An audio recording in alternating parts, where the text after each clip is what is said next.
Welcome to the fantasy audiobook. Marvel. I have chat system and become Batman's teacher at start. Chapter 81. The cold morning wind rustled the branches outside the window, and the orange morning light illuminated the dark room through the layers of heavy curtains. There was a knock on the bedroom door. Schiller turned over, and the valet outside said, "Sir, 10 minutes ago, a gentleman named Gordon called you, and I told him that you should call when you wake up." He called back. Schiller said slowly with a hoarse voice. "Understood." He sat up from the bed, woke up from his still drowsy sleep, then walked to the window and opened the curtain on one side with one hand. He saw the milkman on a bicycle ringing the bell at the door, and soon someone went out and took the milk jug from him. This is Gotham as an estate in the West End and Schiller's new home in Gotham. While Gotham's faculty apartment was fine, it was time for him to buy a house of his own. This is the old town of Gotham City, which is different from the wealthy area in the South. It was a town built by a group of British aristocrats when European immigrants arrived in the Americas. Therefore, most of them are traditional English-style manners. Later, because of due to the inclination of urban planning and the superior geographical location of the South, the wealthy area has moved from the West to the South. Most of the old manors left here have a classical English style, but because the descendants of those nobles rarely stay here, most of these manors are uninhabited, and Schiller offers a very good price. Bought one of the most well-maintained and decorated buildings that he liked the most. He didn't go to the affluent South to buy a house, not because he couldn't afford it, but for a very real reason, the estate in the West, closer to Gotham University, where he worked. And to get to work from the wealthy southern districts, he had to drive thousands of miles across most of Gotham City. The most terrible thing is that you have to pass through the most congested central city during peak hours. Therefore, no matter how luxurious the villa in the rich southern area is, it is definitely not within the scope of Schiller's choice. He is not Bruce Wayne. If there is a traffic jam, he will take the helicopter directly.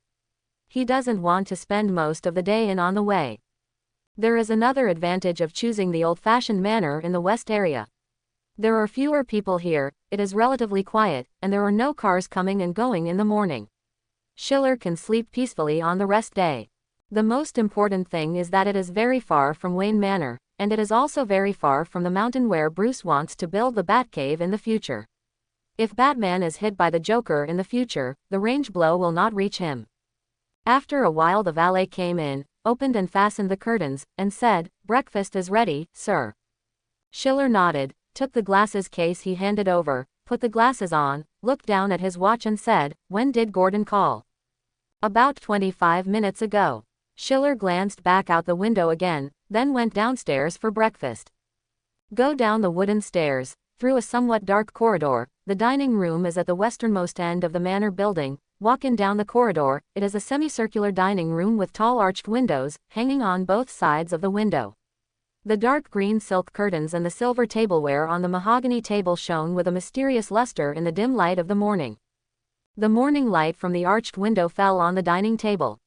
The squares and round tableware projected by the window formed a picture of light and shadow. Schiller picked up the ironed newspaper from his right hand. The ink of the printed newspaper was slightly blurred, and the top line read, "January 25, 1987, the weather was cloudy, and it rained in the afternoon, Gotham Daily." While eating breakfast, Schiller looked for the information he needed from the newspapers. The fonts of this Times newspaper were often printed in small sizes, and the ink was easy to smear. He had to use a magnifying glass.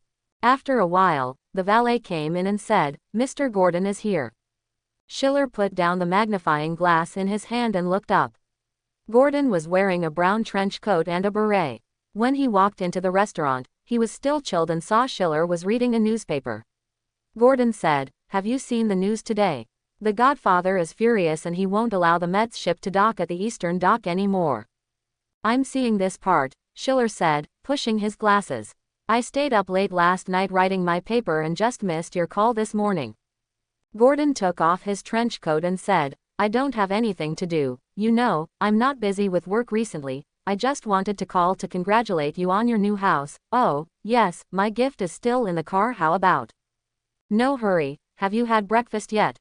Why don't you sit down and have something together?" Gordon handed the coat he took off to the footman, and said, "I went to the bureau earlier this morning, and I already ate it." I brought you the information you asked me to find. With that, he put a black briefcase on the table and started rummaging, then took a document from it and handed it to Schiller. Schiller said, "It's hard work, even if you've eaten, let's have a cup of hot milk." Gordon didn't refuse. He sat down at the table and said, "I was a little surprised when you said you were going to take over Viscount Bernard's manor. After all, there are not many people who like this old-fashioned manor. Rich people in Gotham still prefer the stand-up villas. It's better to have a large garage where they can park their luxury cars." Gordon looked around. The decoration here is the most typical English style, with silk curtains, knitted rugs, wooden furniture, and a stone fireplace. The fire inside is crackling. Even if you are not close, you can feel it, to a warmth. The restaurant in the old manor is not too big, the corridor is relatively narrow, and you can even see extremely retro metal wall candlesticks on the walls. The atmosphere in the entire building seems to have traveled back to the Victorian period. Gordon looked back and said, "But now it looks like this is a good match for you. It's not that I have a soft spot for English manor, it's just that if I buy a house in the south, it's too far from where I work, and Gotham's bad traffic conditions may make me miss all the morning classes." Quote. Gordon took a sip of milk and said, "Who isn't? Every time I go to work at the police station, I get blocked by the crowd at the center carousel. You know, I took the first driving class in the police training school. 1. This ***** place, everyone is a desperado. They never think that in a turntable with hundreds of cars moving at the same time, pressing the accelerator all the way, they may be suffocated by the airbags that pop up." Gordon said angrily. "It can be seen that you should have been blocked for a while just now." Schiller said with a smile. "I came along and saw at least 10 talented racing drivers who can win the F1 championship." Gordon said a little depressed. "Speaking of which, it's also our new chief's fault. The police department is understaffed, so we can't transfer all the traffic policemen, right? Several new people have been transferred to my team in the past few days. They don't understand anything and are armed with guns. I just want to go up." Gordon shook his head and said, "Might as well go back and direct their traffic. The life of the police is better, and it is inseparable from this chief. Just bear with it." Gordon put down the cup and rubbed his hands, and said excitedly, "But I'll be able to buy an apartment next to the police station soon." "Have you saved enough money?" "It's almost there, can you imagine?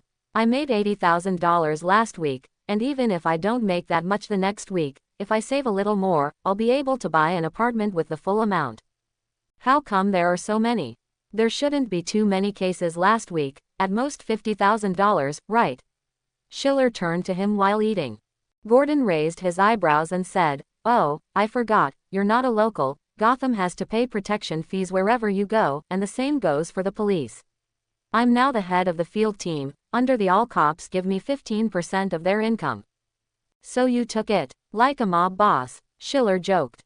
"You don't understand this. If you don't accept it, they will be afraid, because in Gotham, if you accept their money, it means you are willing to take them to continue to work.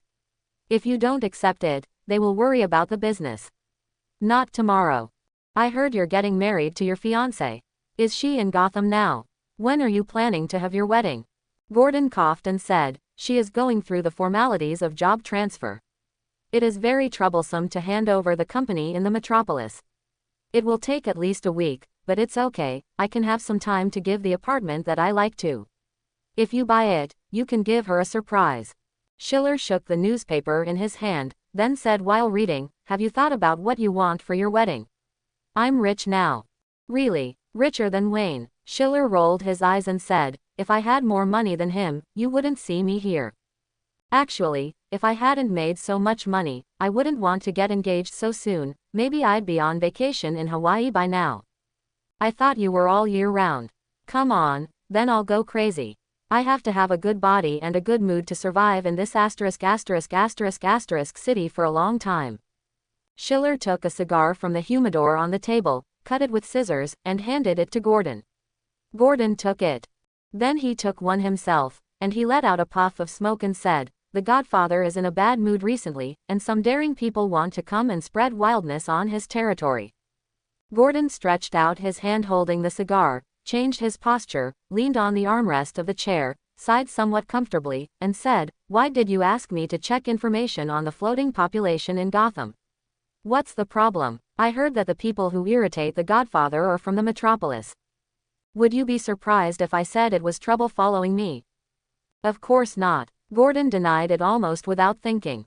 "When I first saw you, I had a feeling that you must be someone who can cause big trouble." "Why, you can see it as a detective's instinct." "Interesting, can you elaborate? I've seen a lot of criminals, and they're different." Gordon straightened up, resting his wrists on the table, and said, "Completely different, stupid thieves and real felons. I've never heard a serial murderer yell at a judge, be rude, they have a different temperament. I always feel like you're looking in a mirror when you're facing Batman." "You think I'm very similar to him? Are you serious?" "Some places are completely different, but others are surprisingly consistent." Schiller looked at Gordon and said, "Keep this sharp, and you'll be Gotham's savior." Gordon knocked the ash on the silver dinner plate, and then said, "Godfather has a hard time this time. The group of people who got in seems to have some way to go.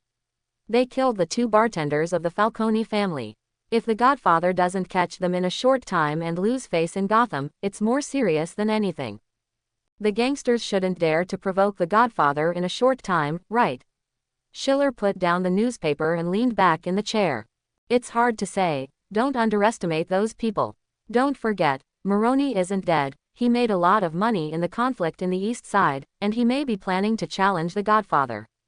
He's courting death." The smoke fell with the voice. Schiller stretched out his hand, flicked the cigar with his fingertips, and the fine dust slowly fell. "Not necessarily. The Godfather somehow passed him and let the old Chief Victor be killed. I heard he wanted to get a kick in the Arkham Hospital too, but was kicked out by the Godfather again, Maroni. I can't stand it. The Eastern District is not peaceful. Maroni is eager to subdue the forces that he has incorporated.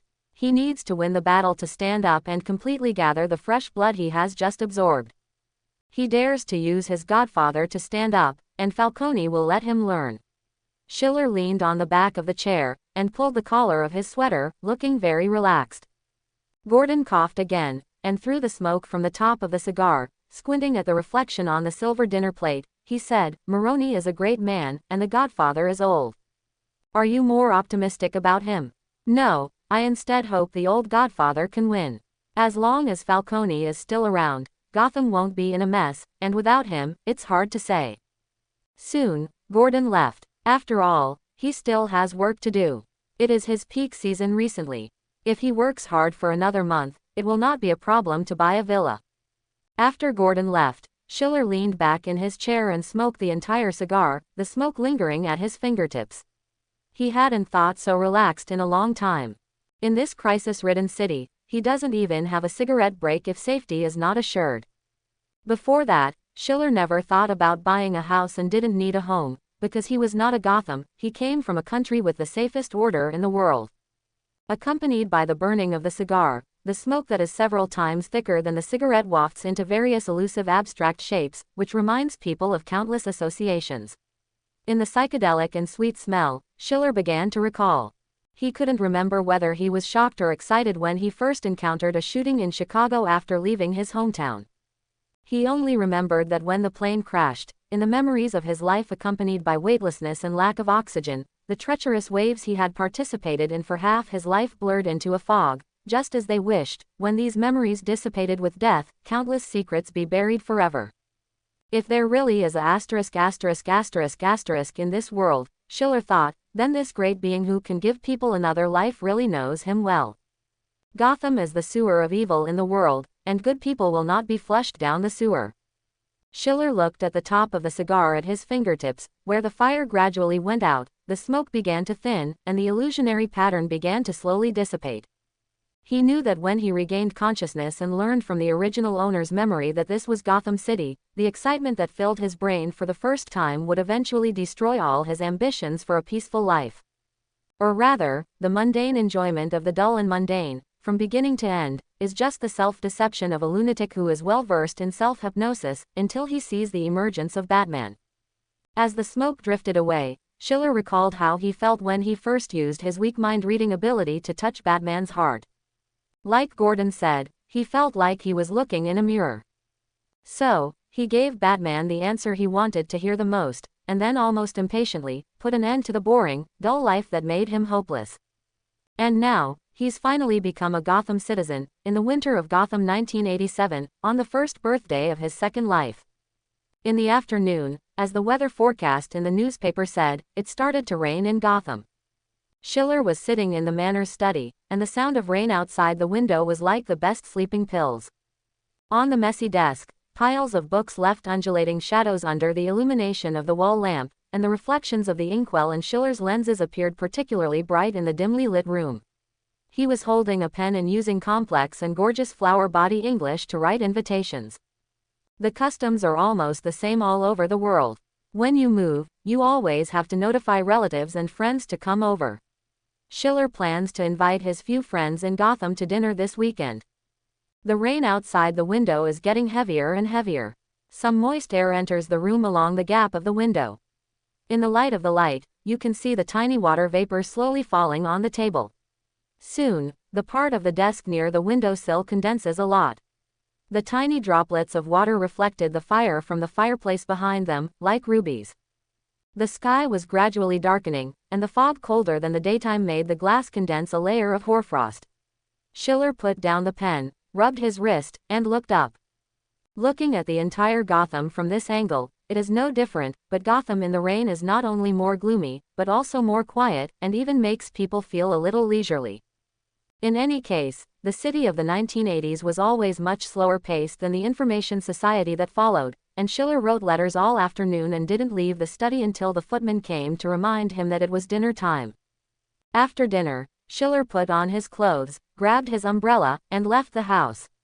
At this time, the rain had stopped in Gotham all afternoon, and only the cold moist air in his lungs was left, still permeating the city. The puddles on the ground are like mercury mirrors in the dark, reflecting the light of the street lamps into golden fragments, like the fallen leaves that were not taken away last autumn. Disappeared in the waves and splashes of water. Also, like the custom all over the world, when you move, you always have to visit your neighbors.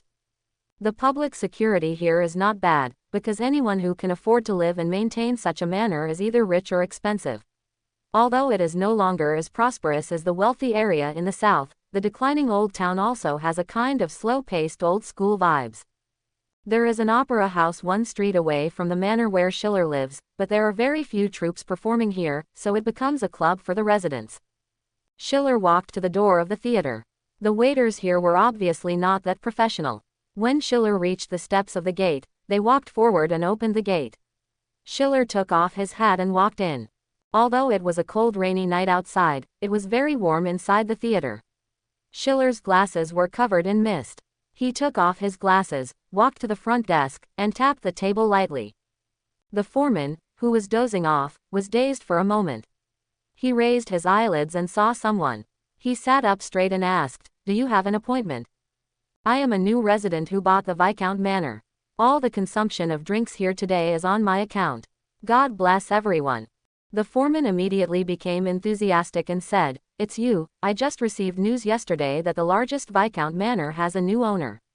Your vision is really unique. It is such a luxurious manor that is worthy of a generous gentleman like you.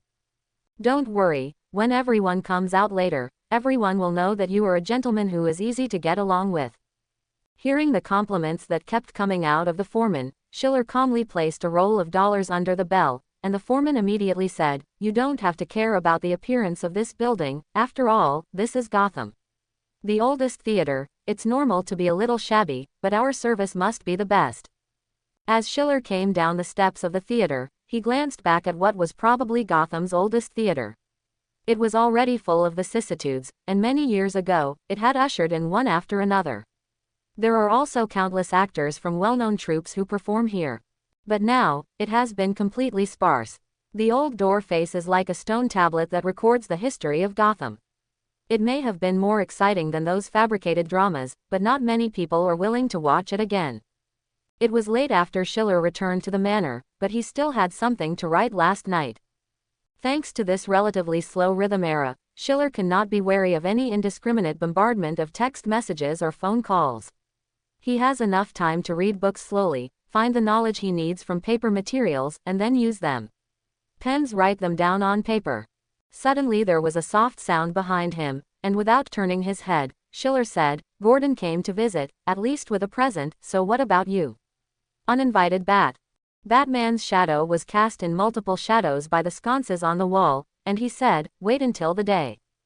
Gordon is getting married soon. Aren't you going to give him a gift as this straitjacket freak? He's your partner after all. I don't have any gifts to give. Batman's tone was always low and gentle, making people sleepy in this late-night room. Then what are you doing here? Come to wish you a new house. I think you turned all the rooms in this manner earlier than me. If nothing else, you should have obtained the architectural design drawings by some means. Batman didn't answer. He seemed to acquiesce, and he never shied away from showing his excessively prepared, world-skeptical character in front of Schiller. Did you read today's paper? Did you see the news about the Iron Curtain? That has nothing to do with me. It's a big deal in the world. Gotham isn't going to get better, and it's not going to get any worse. Then the two of them were silent, only the rustling of Schiller's pen on the paper echoed in the quiet room in the middle of the night. After a while, Batman said, the group of people who came from Metropolis should be I came to hunt you down. Then let them come, or do you think the people of Gotham are afraid of the people of Metropolis?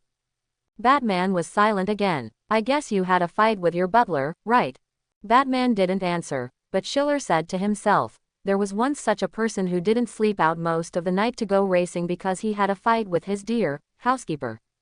Why did they fight? Because that person didn't decide whether to marry his housekeeper or not. Batman was silent again. I guess your housekeeper should feel very distressed about your injury, but he doesn't want to stop you from continuing the career you like, so he can only digest this emotion by himself. But you find that he seems to be sad, and you don't want to stop your career, and you don't want to make him sad. Your extraordinary wisdom and meticulous logic are useless at this time, so you can only run out and race in the middle of the night. Let me guess, your new Batmobile should be parked on my doorstep, and the overheated engine hasn't cooled down until now. Is there really mind reading in this world? Stop asking such stupid questions. If so, can you tell me what Alfred thinks?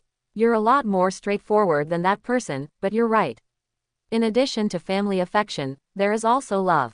Love, the most incomprehensible thing. I offered to tell him the answer, but he refused.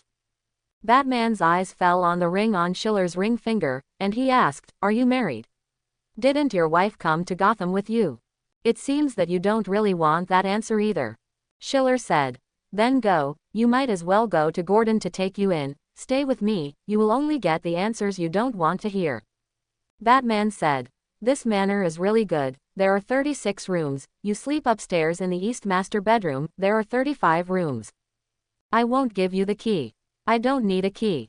Schiller put his finger between his eyebrows and said, but if you don't go home at night, what should I do if your housekeeper comes to me? Why do you seem to be more afraid of him than me? It's hard to explain to you, but I'm really worried about your butler coming to your door. Seeing that Batman still didn't give up, Schiller could only say helplessly, okay, if you want to stay here, I need your parents' approval. Go and call him now. I must hear his approval. I can keep you here for the night. Batman. The phone is downstairs, either dial or get out. In the end, Batman relented, always acting like a kid when it came to issues with his housekeeper, just like Stark did with Pepper. Schiller didn't mind Batman staying here. He actually didn't mind Batman checking his new home. Sooner or later, there would be this day. 18-year-old Batman didn't check until he was 28 or 38. When I was old, I would always investigate. Everything in Gotham can't escape the eyes of the Bat. Schiller is not a clown.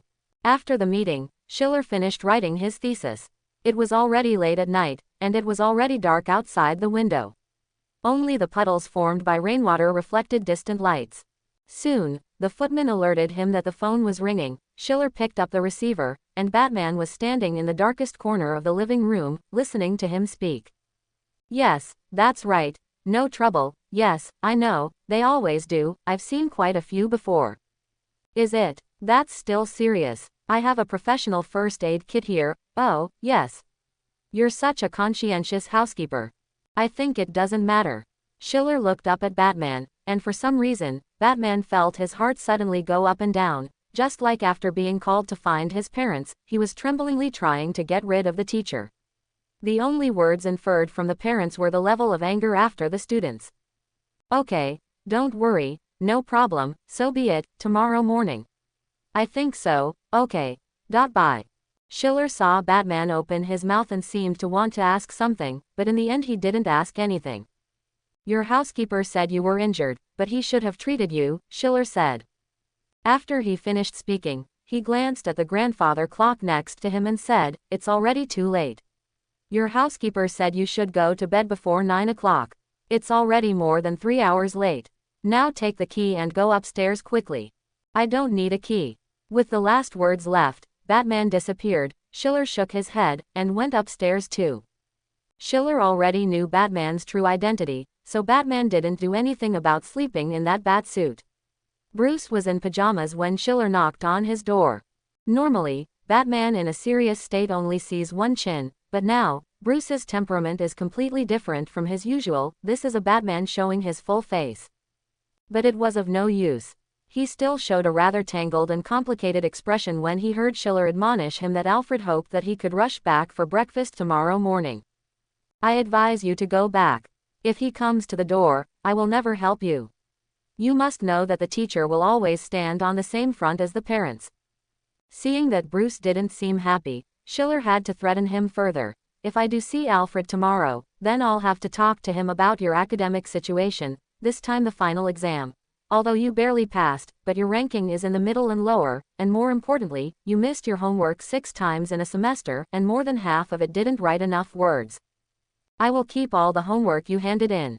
If you don't want your housekeeper to see your nonsense articles and academic asterisk that is useless other than polluting other people's brains, you'd better go to bed quickly and have an early morning tomorrow. Get up and go back to your Wayne Manor. Then, before Bruce could say anything, Schiller slammed the door to his room. At night, Bruce lay in bed, thinking about recent events. Thanks to Schiller's genius and creative industry chain, the gang has not been popular recently, and Batman's work has begun to become difficult. During the day, he was busy conducting various investigations in the hospital to decipher the intricate relationship between the gangsters, and at night he had to watch the scene of various fires to prevent them from hitting too high and spreading too much. After the police have heavy weapons, they are much stronger, but this does not mean that the gangs have no means of countermeasures. If the police use heavy firepower to suppress, the gangs will naturally think of using more ferocious firepower to resist. Constantly escalating, which also caused Batman to be involved in some more ferocious firepower conflicts before he had time to upgrade his various equipment. This also led to the fact that the bat armor originally prepared for some pistol bullets and cold weapons had no way to defend against the damage caused by fire and machine gun grenades. A few nights ago, Batman was hit by a bullet from a machine gun. This kind of damage is not comparable to a pistol bullet. Each bullet from a machine gun is as long as the palm of your hand. Fortunately, Batman was only hit by the shoulder. If it hits him firmly, half of his lungs will be completely scrapped. But it also caused him a very serious injury, arguably the most serious injury he has suffered during his Batman career. When he rushed back to Wayne Manor, he was already unconscious, and he was able to return to Wayne Manor consciously because his extraordinary willpower saved his life. Bruce has long known that he is not sensitive to some analgesics and anesthetics, and he often wakes up during the anesthesia. This time it was the same. In the middle of the operation, he saw Alfred sitting alone, on the edge of the operating table. It was difficult for him to describe the expression of Alfred he saw at that time, which made his heart, which had hardly beat violently for many years, was slammed. He suddenly found that Alfred had become different from what he remembered. He was much older, and he seemed to be a lot more depressed than when his parents were alive. Only then did he realize a problem. In fact, the death of the Waynes and his wife did not only cause harm to him. And maybe, when Alfred found out that he almost had to suffer the same injury again, he became a lot older. Bruce was lying on the bed, tossing and turning, thinking about what Alfred he had seen dimly. What made him even more sad was that when he woke up from the operation, Alfred didn't say anything. He didn't stop Bruce from doing anything. He just still prepared breakfast, just like countless Bruce from nightmares wake up in the same morning. When sitting at the dining table, Bruce could hardly eat. He was Batman, but he was still a person. Few people can eat with a calm mind in the face of such intense emotional shock. So he just ate too hastily and left Wayne Manor as if running away. In fact, he went to Gordon's place first, but he just caught up with Gordon and drove to Schiller's house.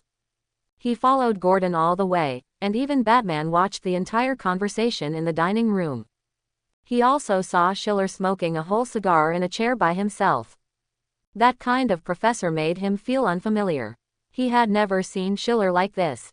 He looked relaxed, but he was also very cold and sharp. Although Schiller was often very serious in school, he was very serious. That's totally different. It was like another person, a stranger. He thought that maybe the professor he knew before was just a disguise, just like him. In this crazy city, two lunatics play their respective roles, appearing in a normal social identity, playing the roles of teachers and students who are troubled by trivial daily life. This may not be a book of Pride and Prejudice, www.mtlnovel.com, but a self-cultivation of actors. The first act of this absurd drama in Gotham's tattered and rotten theater, on this stage at Gotham University, is eccentric and comical. The first teacher Batman met on his first day of school, a teacher who looked stern and old-fashioned and didn't seem to want to trouble himself at all, gave him one of his best advices in an unmotivated psychological counseling session. Wanted answer. And after this drama after drama ended, the two actors themselves finally met under the stage. Putting aside their social identities, the composition of these absurd dramas is not a coincidence. The lunatic always attracts the lunatic, and the eccentric meets the eccentric from time to time. This is just another way of showing things together. Bruce was lying on the bed, and a drowsiness struck. He was half asleep and half awake when he heard the dull sound of the pendulum downstairs in the manor, pervasive in his dreams. In addition, on this cold night in Gotham 1987, all that can be heard is the almost inaudible sound of the wind and the sound of the fireplace burning all night long. The light sound of the knife and fork hitting the tableware, accompanied by the sound of the wine defoaming. Gordon raised his glass first and said, "Congratulations on your new house." Bruce, Harvey, Schiller, and Victor all raised their glasses, and a few people touched the glasses. Schiller took a sip of the wine. After he swallowed the spicy wine, a warm feeling came from his chest. Rising up, the fire from the fireplace shone on the wine glasses like a burning flame. "It's time for you to buy a house," Harvey said. "I said long ago that no one should live in a teacher's apartment for that long. There isn't even a coffee machine. I just stayed for 2 nights. In one night, my waist was sore from the bed plank." "I think it's not bad," Victor said. "The hardware facilities of Gotham University are still good. Of course, it can't compare with this kind of manor. I hope you can save a room for me here." "Welcome anytime." Schiller raised his glass to him, and while cutting the steak on the plate with a knife, Bruce said, "You should reserve a room for us all. After all, I have a room for you in Wayne Manor." Quote, "That's enough," Schiller said. "God bless me to buy a large estate in my lifetime, and I'd be happy to save you a room," Gordon said after eating a piece of sausage. Quote, "How are you doing? You should be saving enough money, right?" Harvey asked him. "The income has been down recently, but it's not bad." Gordon took the napkin and wiped his mouth, then continued, "The Godfather hasn't done much yet, the rest of the gang is eager to try, and now may be the calm before the storm." Quote, "When you've saved enough money, be sure to tell me," Schiller said, tapping the knife lightly with his fork. "What's wrong?" "It's nothing, but I think I can help you refer to the choice of apartment. After all, I read a lot of materials before buying a house." "That's right, I'm just wondering which one to buy. What do you think of Pelican Community?" "Actually, I prefer Molly's End Lane, but considering we might have a child in the future, it's a bit small and there are no babies there." House. "Have you considered 9th Avenue? How about coming over and being my neighbor?" Harvey asked him with a smile. "God, that's too far away, and most of the people living there are bachelors like you, right?" Schiller, who was picking up the glass to drink, let out a snort. Gordon gave him a puzzled look. Schiller said with a smile, "You've been too busy lately to even know such a big thing." "What's wrong?" Gordon said, glancing at Harvey. "What did I miss? Isn't he a bachelor now?" Victor asked. "Have you and Christine officially established a relationship? Then you should avoid it in school." You know, there are almost as many girls who are interested in you as boys who are interested in her. Well, it was last week, Harvey said with a shrug. Bruce looked at him in surprise and said, really? God, you won the most ***** and beautiful girl in Gotham University so quickly. I thought you were an old school too. Schiller tapped the edge of the plate again with his fork, and said, I hope you don't mean it, and you can sit with me at this table to eat because you only have exams in your final exams, 69 points. Everyone laughed. The fire of the fireplace was burning brightly, the reflections of many metal dishes on the dining table reflected each other, emitting circles of soft halos, and after the lights overlapped, the whole room seemed to be illuminated. After dinner, a few people sat on the sofa in front of the fireplace, and Harvey, a little drunk, said, what is this? Our bachelor's night. Gordon is getting married, and until he gets married, we can still such a mess. I'll go first. Victor had put on his coat and hat, and Schiller turned to look at him, and said, take that bag by the door, there are 2 bottles of wine and a pack of cigars. Oh, thank you, why are you willing to give me these good Cuban goods? Victor opened the bag and asked with a smile. I remember you mentioned that the first 2 days should be your and your wife's wedding anniversary. Oh, sorry, we don't know. Bruce said, Professor Frith, I'll send the gift to your office tomorrow. No, you don't have to be so polite. Victor smiled and said, actually, I'm very happy that you can understand me. Victor is telling the truth. After all, no matter what, freezing his wife in a low-temperature freezer is a bit scary. He didn't expect anyone to understand his crazy behavior before. The best thing for people who hear about this is to persuade others that they will be born, old, sick, and die, and let them look away. But most of the new friends he met in Gotham expressed a very tolerant view of this, and they did not shy away from bringing it up. In fact, Victor did not like others to take a sympathetic look. Looking at him and then avoiding him every time he brings up the marriage and family situation makes him feel like a bum. But these friends of his were not like that. It was as if his wife had just got a little ill and was in the hospital, and they wouldn't forget her part when anything happened, which comforted Victor, like his wife, really just hospitalized for a common illness, will get better soon. After Victor left, Gordon quickly left, and Bruce reclined on the sofa and said, look, these are busy people, it's only us, the idle guys, who can still get drunk here, whole night. Actually, it's only you, Mr. Richest Man. I have to revise my thesis later. Harvey also has a complaint to write. It's only you, the rich man who has nothing to do with his head empty. Bruce leaned on the sofa and closed his eyes. He waved his hand, and didn't even say a word, obviously a little drunk. Harvey put on his clothes and said, I'll send him back, don't let him really drunk here. He has a mobile phone in his pocket. You find it and call his housekeeper and ask him to call a helicopter to pick you up. Stop driving. What's drunk driving in Gotham? I can even drive 120 miles. Bruce said vaguely. Yeah, our talented racer. After Harvey took Bruce away, Schiller walked to the other side of the living room, picked up the receiver of the phone, and started dialing. Soon, the lights in the manor gradually went out, and Gotham's night fell into deep darkness again. The next day, Selden, the president of Gotham University, was in his office, clasping his arms and saying suspiciously, you mean, Professor Rodriguez was injured and hospitalized? Well, send a colleague representative to take a look, him. In the afternoon, Schiller, who was lying on the hospital bed, took the flowers from Anna and said, oh, thank you, I really appreciate it. Just as he was about to continue speaking, Gordon rushed in. Seeing that there were outsiders here, he hesitated for a moment. After Anna went out, Gordon looked down at this place. This is the senior ward of Gotham Central Hospital, a single room. The decoration is luxurious. Schiller is lying on the hospital bed, covered with a quilt, but there is nothing abnormal on his face. Gordon walked over and put his hands on his hips and said, I heard you were attacked last night, I'll just leave later. Schiller smiled, as if he didn't take it seriously at all. Gordon said, you can still laugh, you knew before that the group of people in the metropolis is likely to come at you, and you still if you don't raise your vigilance and let them succeed, where are you injured? Organs or bones? Then, he said angrily, that Batman doesn't know where he went. If he stayed with you, this kind of thing would never happen. You really have confidence in him, but I don't want him to stay here for the night. If his housekeeper came to the door, he would be more scary than anyone else. Seriously. Gordon looked down at Schiller.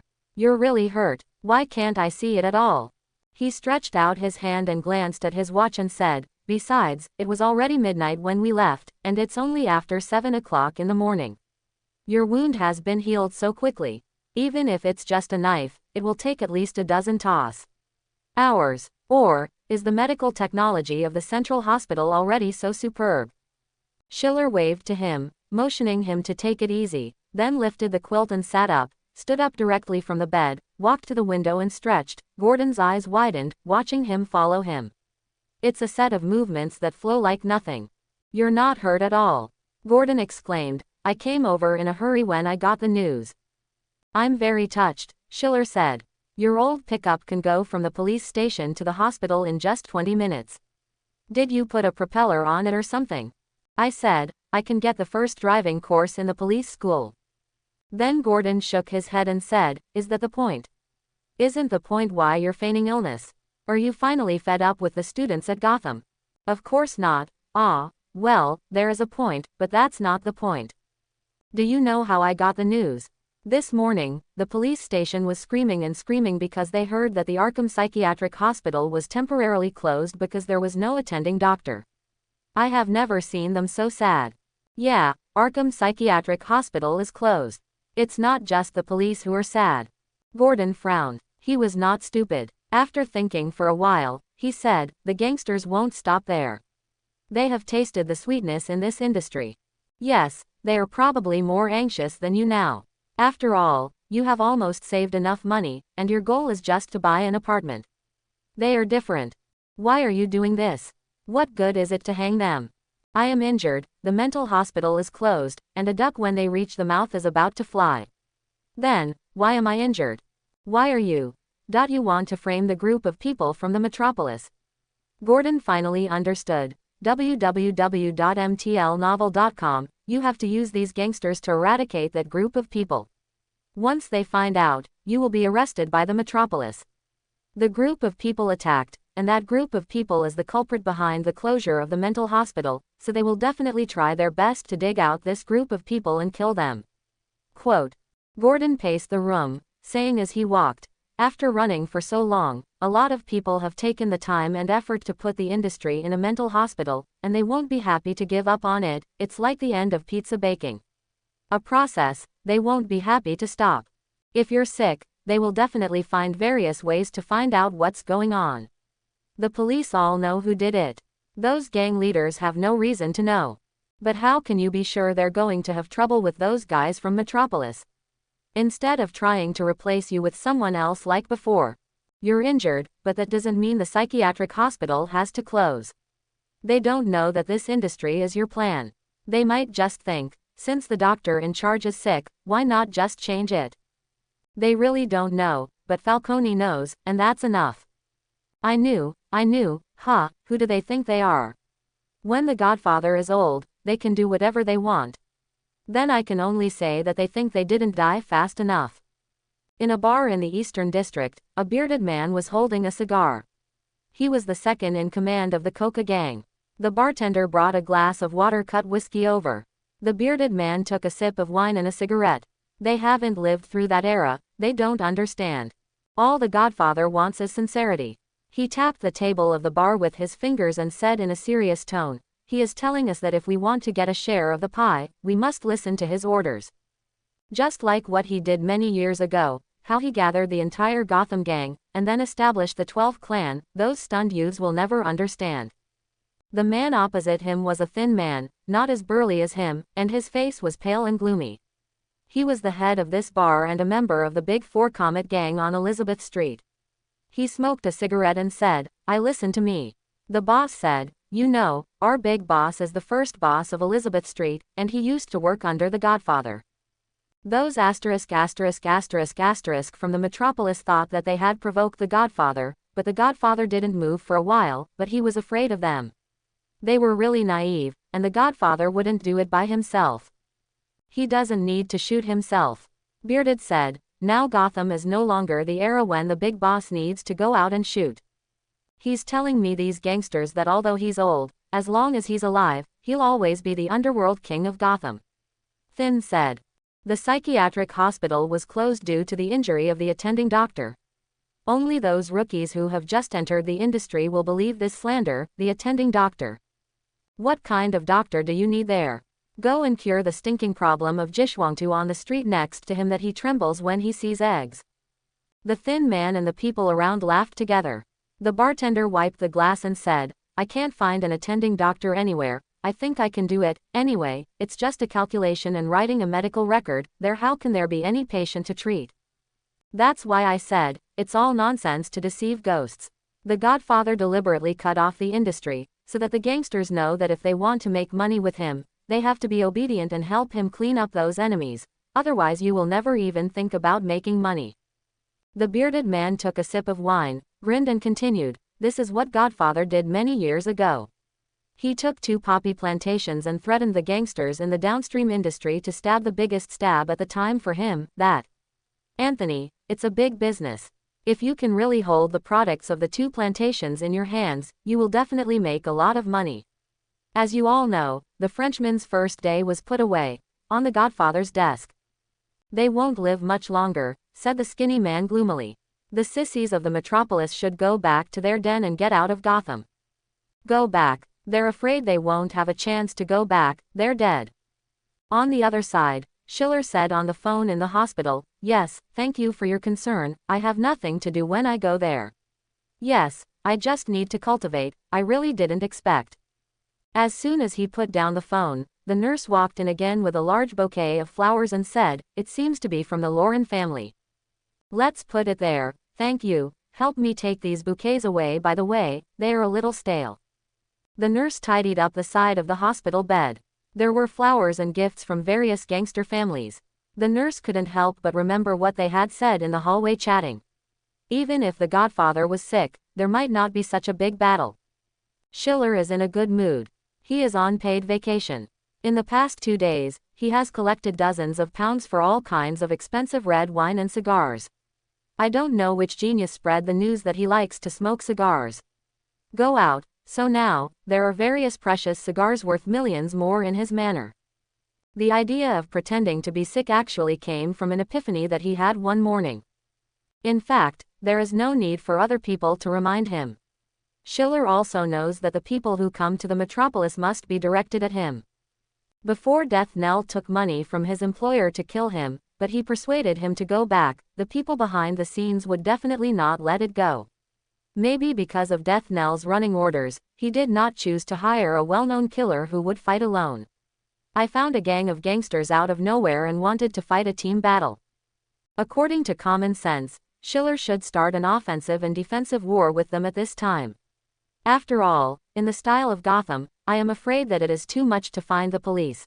Probably just pay a lot of money to hire a good bodyguard or find someone to protect yourself 24 hours a day. Even if they could use the gray fog to find their location, Schiller had to be careful to catch a few of them and kill them. But that would be too stupid, Schiller thought, and he didn't want to drag himself to the same level as the gangsters and be beaten by their experience. Since the people behind the scenes can hire Death Knell, the group of gangsters he recruited will not be small fish or shrimps. They must have some skills, or they wouldn't have killed the Godfather's people as soon as they came to Gotham. Dodge XZ every day. Beware of an assassination that could come at any time. Schiller wouldn't do that. So, after notifying Falcone, Schiller was injured directly, and the injury was not minor. Asking is that it takes a long time to recuperate, and asking is that I am in a bad mood and my mind is lost. It doesn't matter if he is injured. The psychiatric hospital will also be closed because there is no attending doctor. Who can survive these gang leaders? The mental hospital has been in operation for such a long time. The first few people who eat crabs have made a lot of money, and the people who follow after are trying to spread the industry into it, and they spend a lot of time and money to do this, seeing that the harvest is about to be completed, but they were cut off. How could they be happy? Those who have already made money are even more unhappy. They don't need to risk a lot of bullets. They only need to negotiate with Schiller about the share, and then they can sit and collect money. Who doesn't want to do such a good thing? They have already made a lot of money, and they want to make more money. If they close their business at this time, isn't that a loss? On the first day the psychiatric hospital was closed, all the phones were blasted, including Bruce's. When Schiller returned to Gotham University, Bruce was in charge of the entire hospital. Although Schiller did not discuss his plan with Bruce in advance, he thought about who Batman was in less than a few seconds. I knew Schiller's intentions. So the richest man in the world opened up on the spot, and all the gang bosses who called him to ask about the situation only got Bruce's mentally handicapped 3 lines. I don't know, I don't know, I don't understand at all. I'm just a rich man with nothing to do and an empty head, what's the use of you asking me? Might as well ask Evans. Evans also works well in the hospital.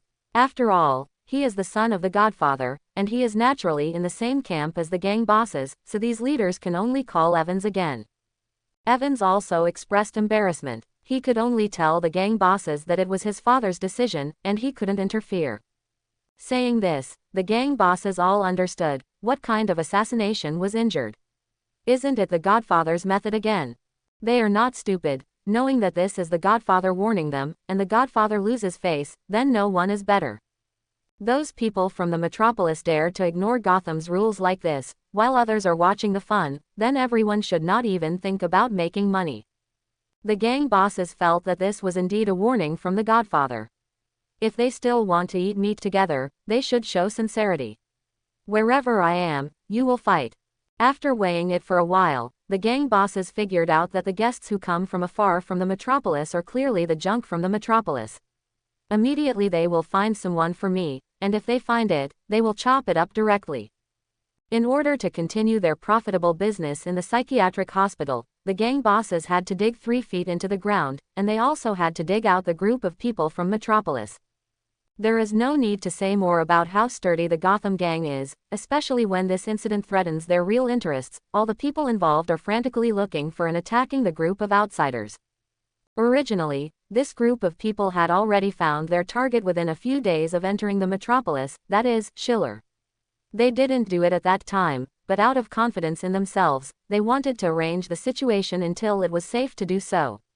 Schiller moved out of Gotham University. They had already reached the end of the net, but before they could start, Schiller was suddenly injured. What? He was attacked by outsiders from the metropolis. Outsiders to the metropolis. Isn't that us? We don't have it.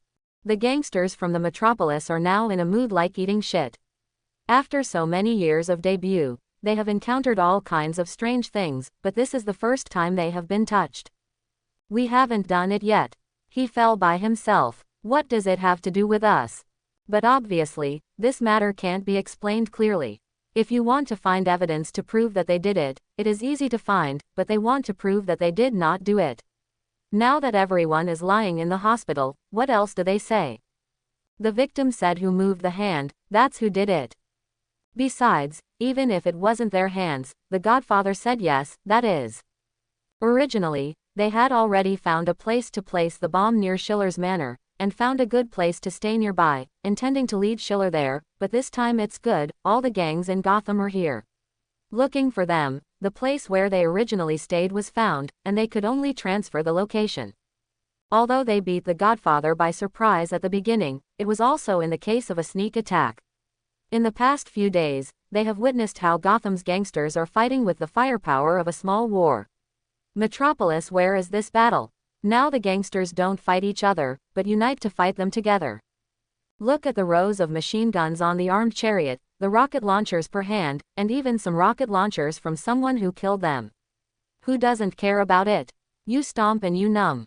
So, now those who are hiding from XZ have become this group of outsiders. The gangsters in Gotham don't seem to want to catch them at all.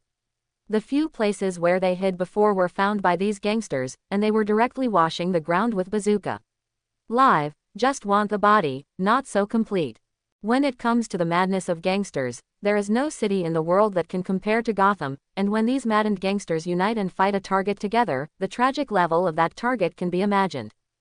The losses caused by the frequent transfer of bases are not only small troubles such as the inability to supply supplies and the inability to store daily necessities, but more importantly, once they are caught by the tail and come to the door, if they want to retreat, they must have someone behind them. After several transfers, they have left a few good players, and the whole group has changed from a dozen people to a few people. They wanted to give up their mission and run away, but Gotham's gang wouldn't give them that chance. I don't know who spread it out. Whoever submits the nomination form first will get the biggest piece of the cake. Of course, they dare to be the first. The gangsters are crazy and want to take them away. Invitation reward. Of course, it's impossible to expect the whole of Gotham to follow the Godfather's orders wholeheartedly. Gotham lacks the most rebellious thorns, and now, the leader of them is Sal Maroni. Maroni is quite an ambitious person, as can be seen from the name he gave his gangster. In Gotham, not all gangsters can be named after a surname. Initially only the Falcone family could do this, and now the 12 gangster families established by Falcone are also named after their surnames, and the rest of the little gangsters are named after their respective code names. Naming a gang after one's own name is a very honorable thing in Gotham, because Falcone was the first to do so, and with unparalleled success. Maroni did this, which means that from the beginning, he had the ambition to challenge the Godfather. After the Red Crow gang was wiped out, Maroni ate most of its remains, along with another gang that had been fighting against him. On that street in the East District, there was almost no one who could match it. Of course he wants to go further, especially since he knows that the Godfather is old, and the time when the old and new Falcone family changes is the best opportunity to do it. Falcone entrusted Evans to take care of many industries. Although Evans is also very smart, he is less sophisticated and ruthless than the old Godfather. The two bartenders who were attacked by outsiders from the metropolis this time are from two pubs that Evans wants to reform. From this incident, Maroni keenly sensed the fact that the Godfather was unable to succeed. Little Falcone was too young. He wanted to reform, but he did not have the very hot and decisive means of the old Godfather. He wanted to maintain stability. But without enough experience, Maroni thought, this is a good time to deal the fatal blow to the Falcone family. In Maroni's speculation, he felt that the Godfather would not go to great lengths to deal with the murderers. Although losing face may indeed shake his prestige, the Godfather is indeed old, and the transfer of power is more important than face. At this very important juncture, once the energy is dispersed, it is very likely that there will be a big mess, and Falcone will not lose the big because of the small. Originally, Maroni wanted to make a big fuss about it to further shake the prestige of the Godfather. He even planned to pretend to be someone from the metropolis to attack the Godfather's other industries, but who knew that Schiller was hospitalized in the same place, and the gang they started chasing the murderers like crazy. This time, Maroni won't be able to fix it. Originally, he thought that even if the Godfather went to hunt down the murderers, it wouldn't matter, as long as his energy was involved, he would always find an opportunity to eat away at the Falcone family's property. Maroni was a daring man. He didn't think the Godfather had any unshakable dominance, and even if there was, he wanted to take a piece of meat off him. But what was very unexpected to him was that this time, the whole Gotham City became restless, and almost all the gangsters began to dig 3 feet into the ground. Under such a big commotion, Maroni can't make up his mind. If he does it now, will the Godfather target him like crazy? He wanted to do a sneak attack, not really want to stand on the stage and fight with the Falcone family, but he couldn't beat it either. But if he didn't do it, Maroni had already made some small moves. If this wave passed and he hadn't gained a firm foothold, the Godfather would settle the account in autumn, and he would be completely finished. Just when he was struggling, to his surprise, the leader of the gang took the initiative to find him. This group of people is also unlucky enough. They were originally a group of terrorists operating in the Middle East. They worked as mercenaries in groups all the year round.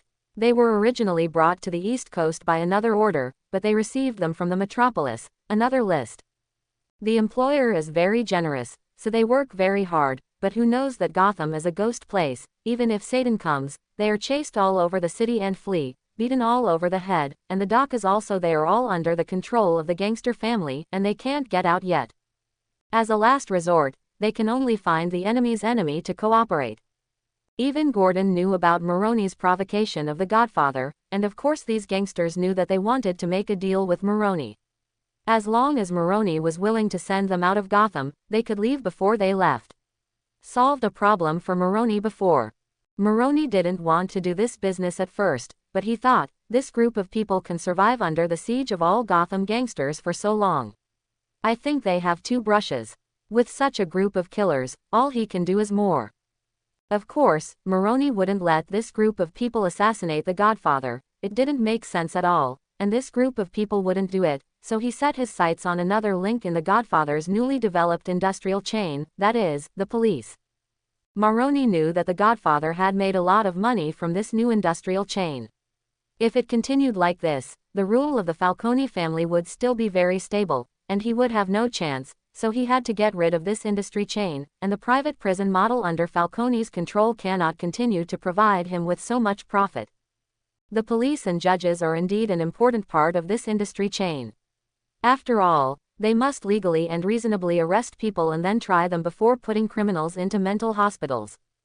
Falcone will make great efforts to protect Schiller, just because he feels that he is not very capable of self-protection, but he provided the police with so much firepower, so he did not pay attention to them anymore. After all, dare to be in Gotham, this ghost local police officers are somewhat capable, and with enough weapons, self-protection is no problem. Maroni took aim at Gordon. At the beginning, in order to deal with the old Chief Victor, Maroni chose Fouché to take the position. He didn't know the police in detail at the time, and he felt that he didn't know much about it. The police in Gotham are all the same and cooperate with gangsters. It's really normal. Even the little clerk in the office who is pouring tea and water has at least one gangster standing behind him. Maroni felt that since he helped Gordon to ascend to the throne, as long as he went to talk to him, he would naturally let Gordon work for him. Although it is very dangerous to go against the Godfather's industrial chain to his side, but now that there are such a group of gangsters, the soft ones can't be soft, and they can be hard ones. Gordon is happy because his fiancée, Barbara, has finally arrived in Gotham. He and Barbara met at the Chicago Police Training School, when he was a reserve officer, and Barbara, a trainee lawyer, who worked together on the same trainee case, fell in love and got engaged. Then, Gordon came to Gotham to work. Originally, they could only have a long-distance relationship, because the two of them were not financially rich, they could not quit their jobs, and they could not think about getting married and having children, but now Gordon's economic situation has improved. They chose to come to Gotham to live together. On this day, Gordon came home from get-off work as usual. Although there was no extra money recently, Barbara also had some savings. The sum of the two's money was just enough to buy a nice apartment. He made an appointment with Barbara to see the house tonight, and if everything went well, they could move into their new home in 2 weeks, and they wouldn't have to squeeze into this old rental house again. He got home and heard Barbara come out, the smell of food wafting from the kitchen, and Gordon took off his coat and said, "What did you do? It smells so good. Your favorite grilled lamb ribs." Barbara blinked, and Gordon took her shoulders and walked with her to the dining room. "My friend gave me a good suggestion. I contacted the landlord of Pelican Community. We will go to see the house tomorrow. If we are satisfied, we can pay the deposit and move immediately." "It's amazing," said Barbara. "You know, my family isn't very good. I've never lived in an apartment. Does that house have a baby room? I really want a daughter, the little princess." "Of course, that's what I thought too." Gordon kissed Barbara on the cheek, and the two sat down to eat separately. "I want my daughter to learn dance. I originally wanted to be a dancer, but unfortunately I didn't have that opportunity." "If you became a dancer, wouldn't you know me?" Gordon said with a smile. "I think our daughter should be free. She can do whatever she wants, even learn to dance, learn to draw, or be a good lawyer like you." "Come on," Barbara said with a helpless expression. "This job is exhausting. I don't want her to become a lawyer. She'd better live a little easier." "It's the same with dance, it's just because you haven't studied it, you're full of yearning for it. I see the students in the cheerleading troupe at Gotham University press their legs every day, and some dance students also complain that this line of work as a youth fan, it's easy to lose your job when you get old. You really stress me out." "You say, what if our kids don't live well?" Barbara asked. "You have to have confidence in her, www.mtlnovel.com, and it is her own choice to live her life. Even as a police officer in such a dangerous city like you." "Oh dear," Gordon said, "don't say that. I know, you told me a long time ago that your dream is to be a police officer, because you were born in Chicago, an equally dangerous city. A policeman saved your mother, so you also want to be a justice police. But this job is really too dangerous. I have said more than once that we can go back to my parents' house to live together, even if we are financially tight. It doesn't matter at all, it is always safe. Gordon sighed. He actually knew that Barbara was right. With the money he was earning, if he went to the countryside of Arizona, he could buy a villa. Then he would find an auxiliary police officer there. Work, Barbara as a legal counsel, it is really comfortable and happy. But even if Gordon knew Gotham was a **** of a place, he just didn't want to leave. What's the point of the police if they can't stay in a most dangerous place to protect people, he thought. Gotham rainy night. The rain in Gotham is always delicate and long, with an ecstatic icy cold. The rain line is like a gray net under the light of the light. When it is close to the ground, every drop of rain will splash a tiny splash on the ground. The sound of the engine sounded from the end of the dark alley, accompanied by the slight sound of water, and the screeching sound of tires pressing over the uneven road was getting closer and closer. When the dazzling headlights appeared at the back door of the police station, Gordon knew, I'm going to have trouble myself. A stretched luxury car parked in front of Gordon. He saw the reflection of the rifle barrel in the window glass. A person in the rearview mirror nodded to him. No one spoke. The whole process was like Gotham. As quiet as night. Gordon took a deep breath. He reached out and touched the pistol on his waist. Although the pistol had just been replaced with new accessories, it didn't give him any sense of security. In this city, the police couldn't rely on their help. Guns get any law enforcement powers, not even self-preservation. A man in a black suit came down and opened the door for Gordon, who glanced at his watch. It was 9:12 p.m. and he was going to miss dinner with Barbara again. In the end, Gordon got into the car. When the car started, he looked out the window. The neon of the store sign flashed in the field of vision, leaving behind the bright traces of red and blue, and raindrops hit the glass of the car window, obscuring these rays of light into a halo that cannot be seen clearly. Gordon said, "Who am I going to meet?" "You'll know when you see it." The person sitting in the co-pilot replied to him. When driving on a somewhat rough road, the vehicle swayed a little, and the lights kept flashing on different buildings, and soon turned into an alley that Gordon had never been to. He knew it should be in the East End, and on the most dangerous fringes of the Eastern District. He got out of the car, and the black suit led him to the door of a mansion. There were two people standing in front of the door, both with guns in their hands. One of them came up, and Gordon folded his hands on his forehead. People took the gun from his waist, searched him up and down, and after confirming that there was no weapon, Gordon followed the person who led the way in.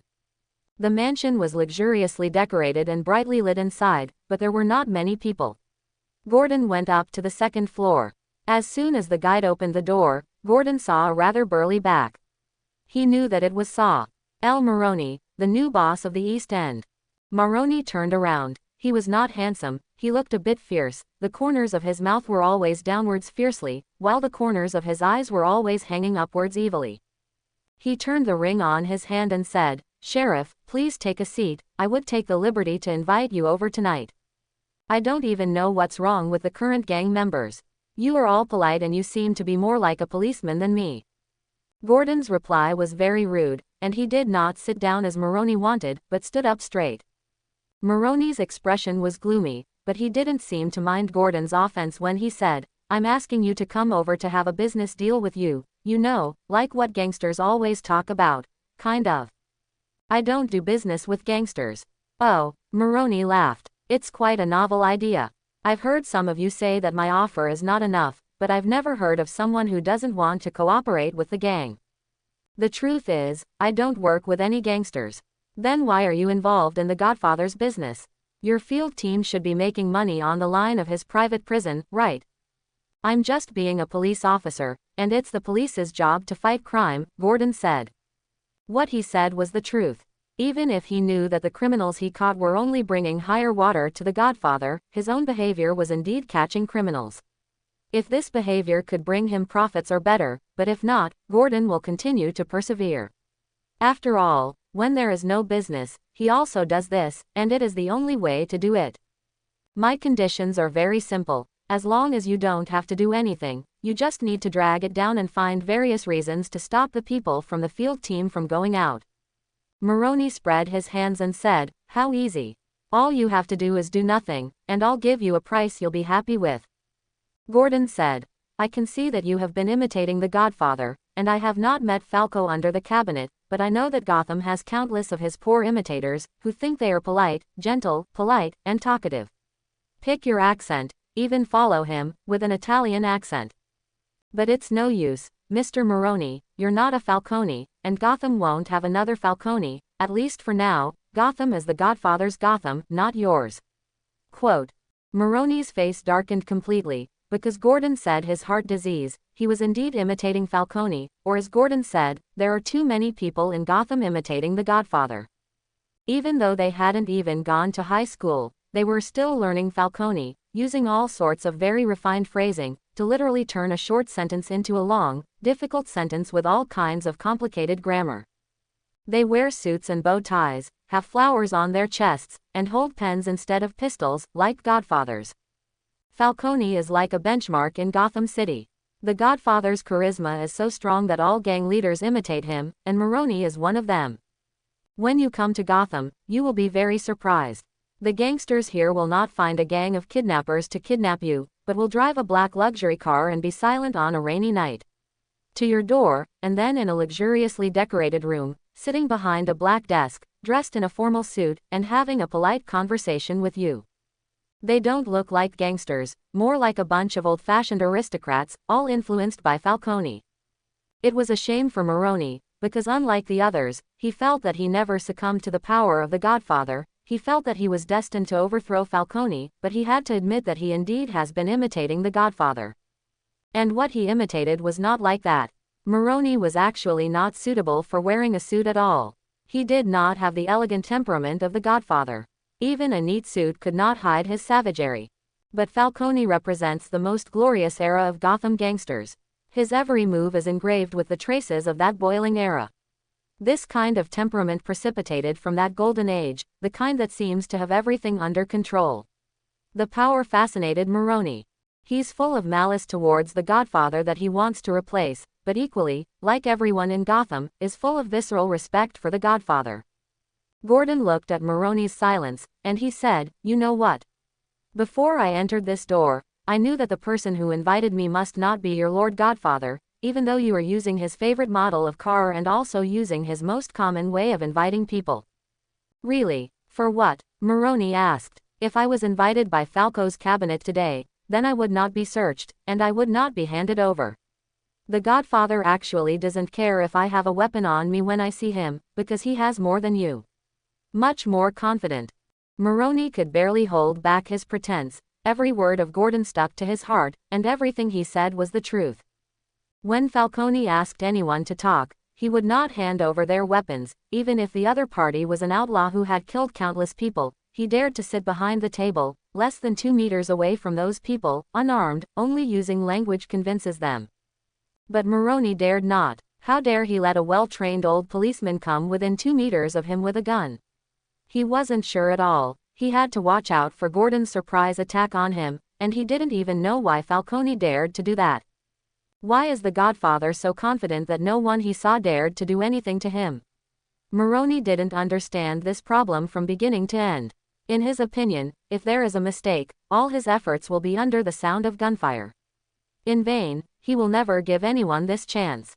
He felt that his prudence was right, but it didn't prevent him from having a humiliating sense of defeat before he fought. He said to Gordon in a low voice, "Do you think your actions are wise now? Repeatedly on my territory. Anger me. Have you begun to put aside those pretense?" Gordon asked him. "Just now your words are no different from those of the gangsters on the street. You didn't use any complicated words because you thought I saw the truth, so don't you need to put it on again." Maroney waved his hand, and there was a click behind him. The sound of bullets being loaded echoed in the room. The man in the suit behind him held a shotgun and pointed straight at Gordon. Gordon shook his head and said, "This is the gap between you and Falco's cabinet. You came to me and said it was about business, but there has never been a reason in this world that you will kill people if you can't make a business. You are still a gangster. One set, if I don't agree to you, you point a gun at me and force me to agree. So why did you send a car and send someone to bring me here? You might as well just find a group of kidnappers, just like the other gangsters in the East District, tie me to a basement, give me 2 punches, and then take the gun was pointed at my head and asked if I would say yes, and if I didn't, shoot me in the arm. Enough, Maroney said. He took a deep breath and waved. www.mtlnovel.com. The man behind him put the gun down, and he said, "You're smart, you know I don't want to lose to France. Alcone.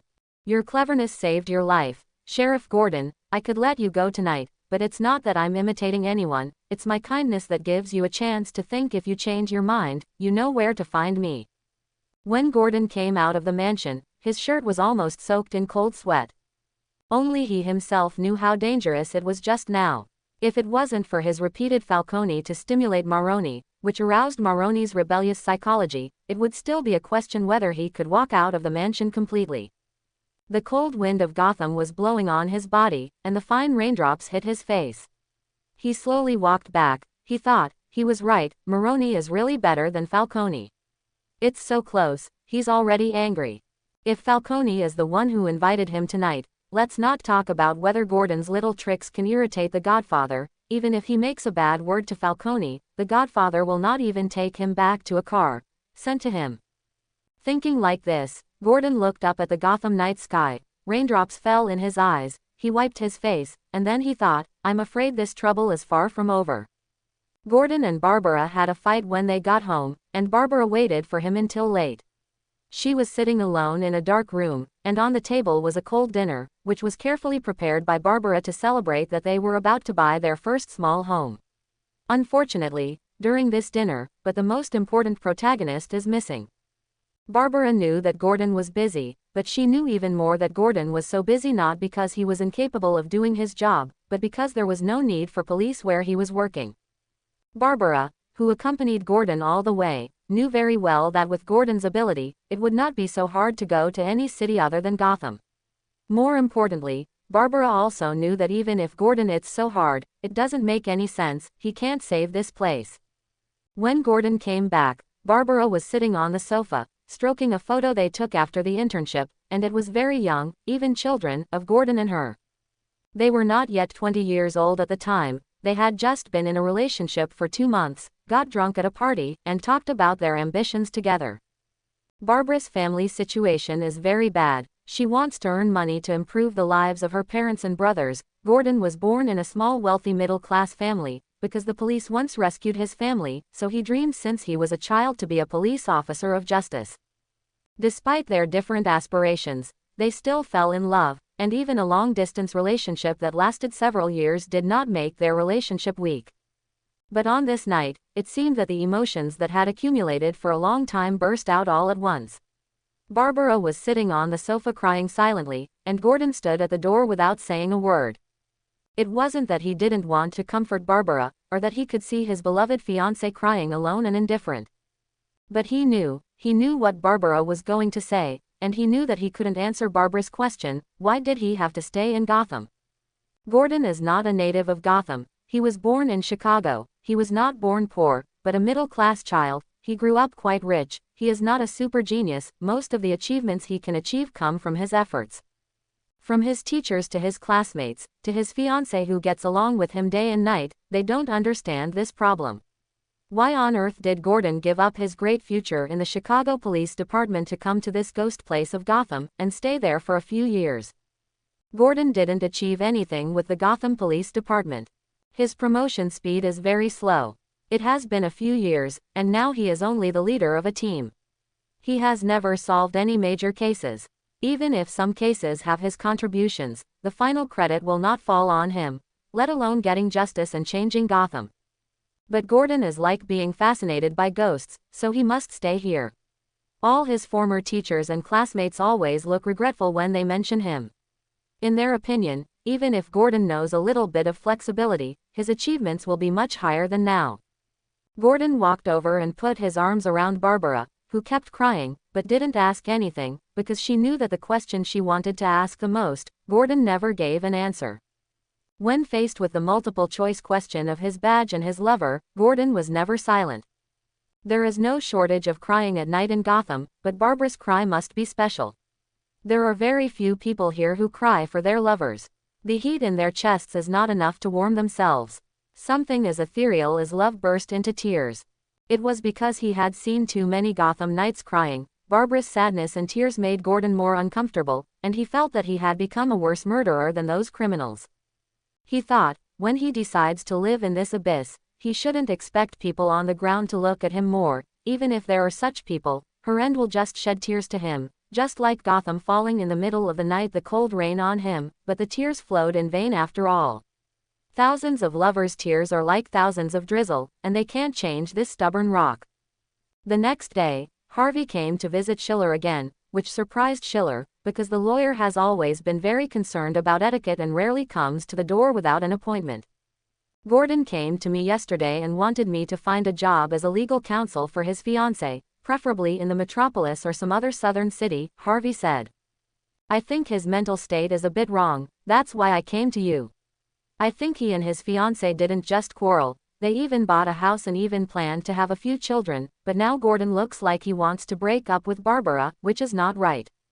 Schiller trusted Harvey's instincts, but when he called Gordon, his number went unanswered, and when he called to Gordon's police station, his colleagues told a hard-working police detective who worked overtime all day, did not come to work this afternoon.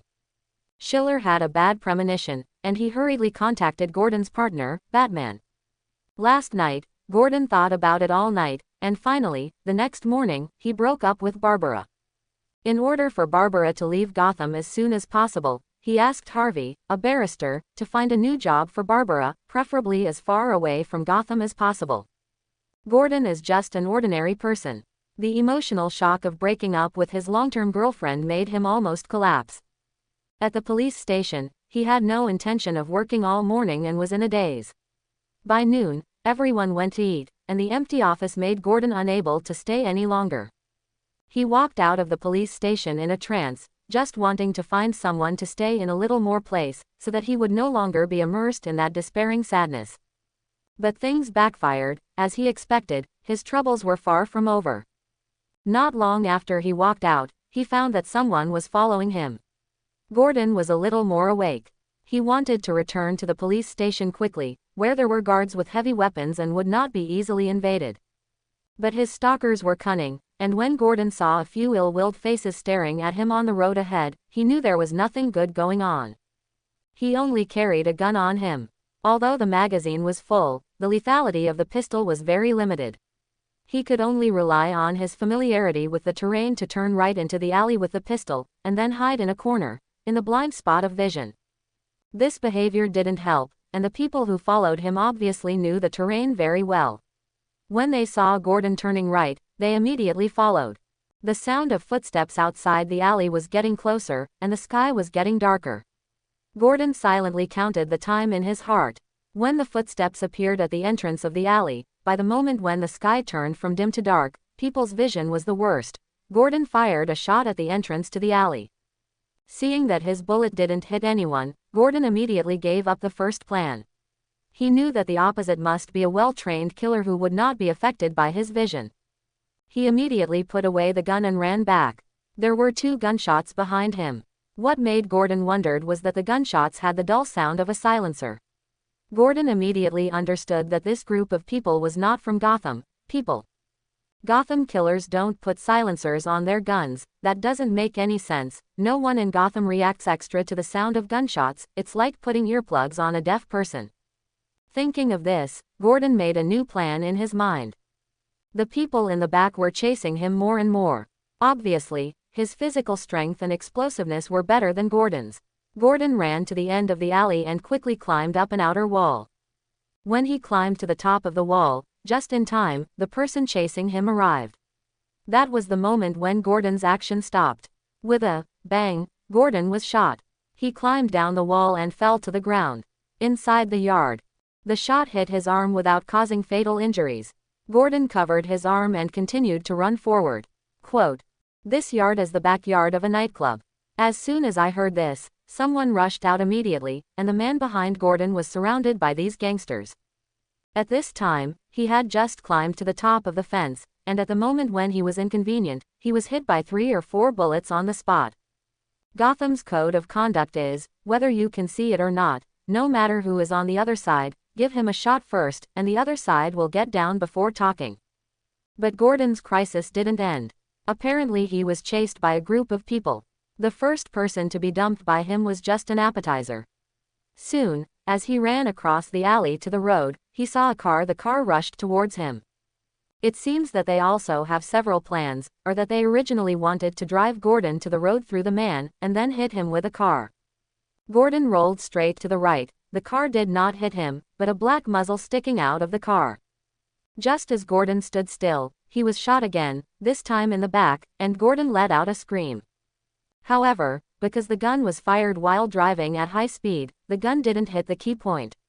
It was a bullet, and the severe pain overwhelmed Gordon, but his desire to survive still kept him running. The more the pain, the more lucid Gordon's mind became.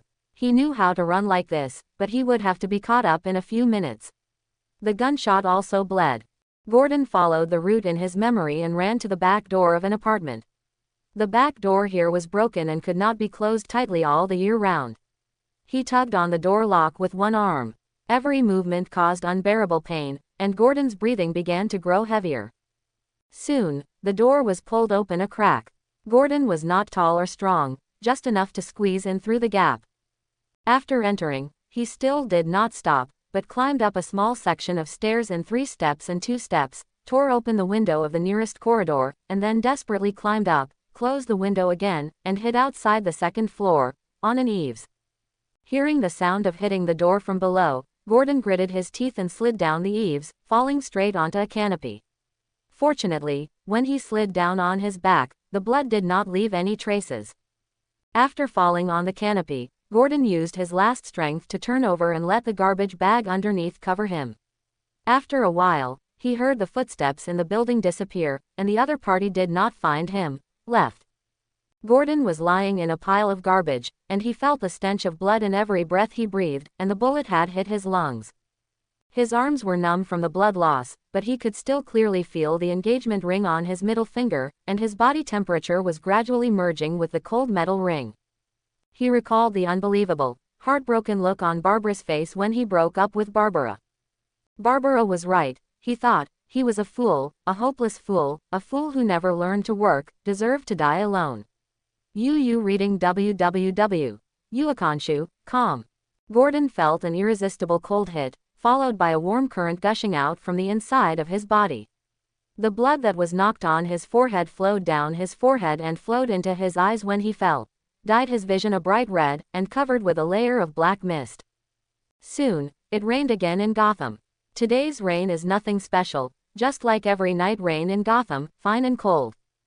Gordon's consciousness gradually became hazy, like a trapped beast lying in the abyss. The lover's tears falling from the sky could not save his fading life, but it reminded him of the rain of lovers' tears, but it made a kind of more firm emotions poured out of him, he thought.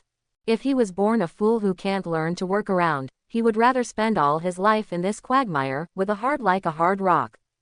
Then let him die here alone, let the rotten wind blow through his dead bones, until it takes away the traces of his life, and then in the face of this endless darkness, the last trace of soul still stubbornly resists and refuses to kneel. Gordon thought, then let him be here, 1 against 10,000, until dawn. When Gordon woke up, only a small lamp was on in the dimly lit ward. Schiller was dozing off in the chair next to him. Hearing Gordon's movement, he woke up and took off his glasses, and said, I said you would wake up when I was with me. Gordon can't speak yet, he's on a respirator. Schiller said, you were seriously injured, a little too badly.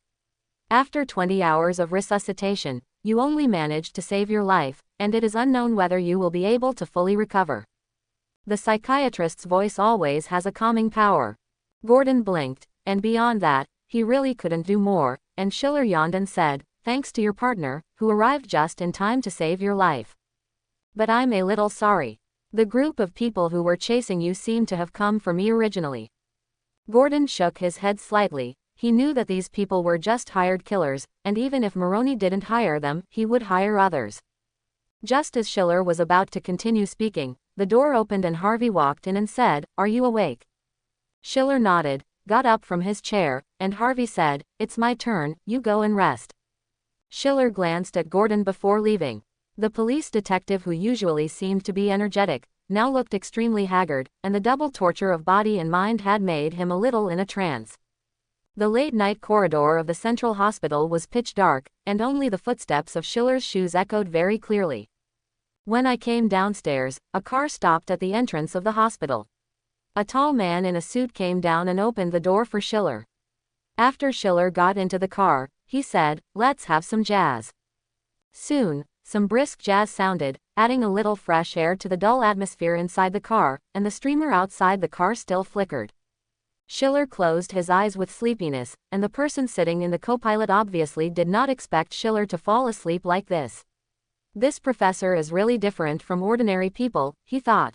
When the car drove to the place, Schiller hadn't woken up from the drowsiness, and the light sleep just now made him even more sleepy. Walking up the wooden stairs, Falcone was sitting behind the table in a suit and leather shoes when Schiller entered the room, as usual, and Evans, also in a suit, was standing behind his father. Schiller sat opposite the godfather, crossed his chest, and said, "Good evening, godfather." Falcone waved his hand first, and the tall man in the suit came up. Falcone took out a box of cigars from under the table, and his assistant cut the cigars. Just as Schiller wanted to refuse, Falcone said, "I heard that you like smoking cigars, and I happen to like it too, so let's have one." Schiller adjusted his posture and leaned his back completely on the back of the chair. He didn't hide his tired expression at all, but he still took the cigar. Evans came over and leaned over to light a cigarette for him. Schiller took a cigar, glanced at him, and said, "I haven't seen you in a formal suit. There will be a lot of girls chasing you at the dance."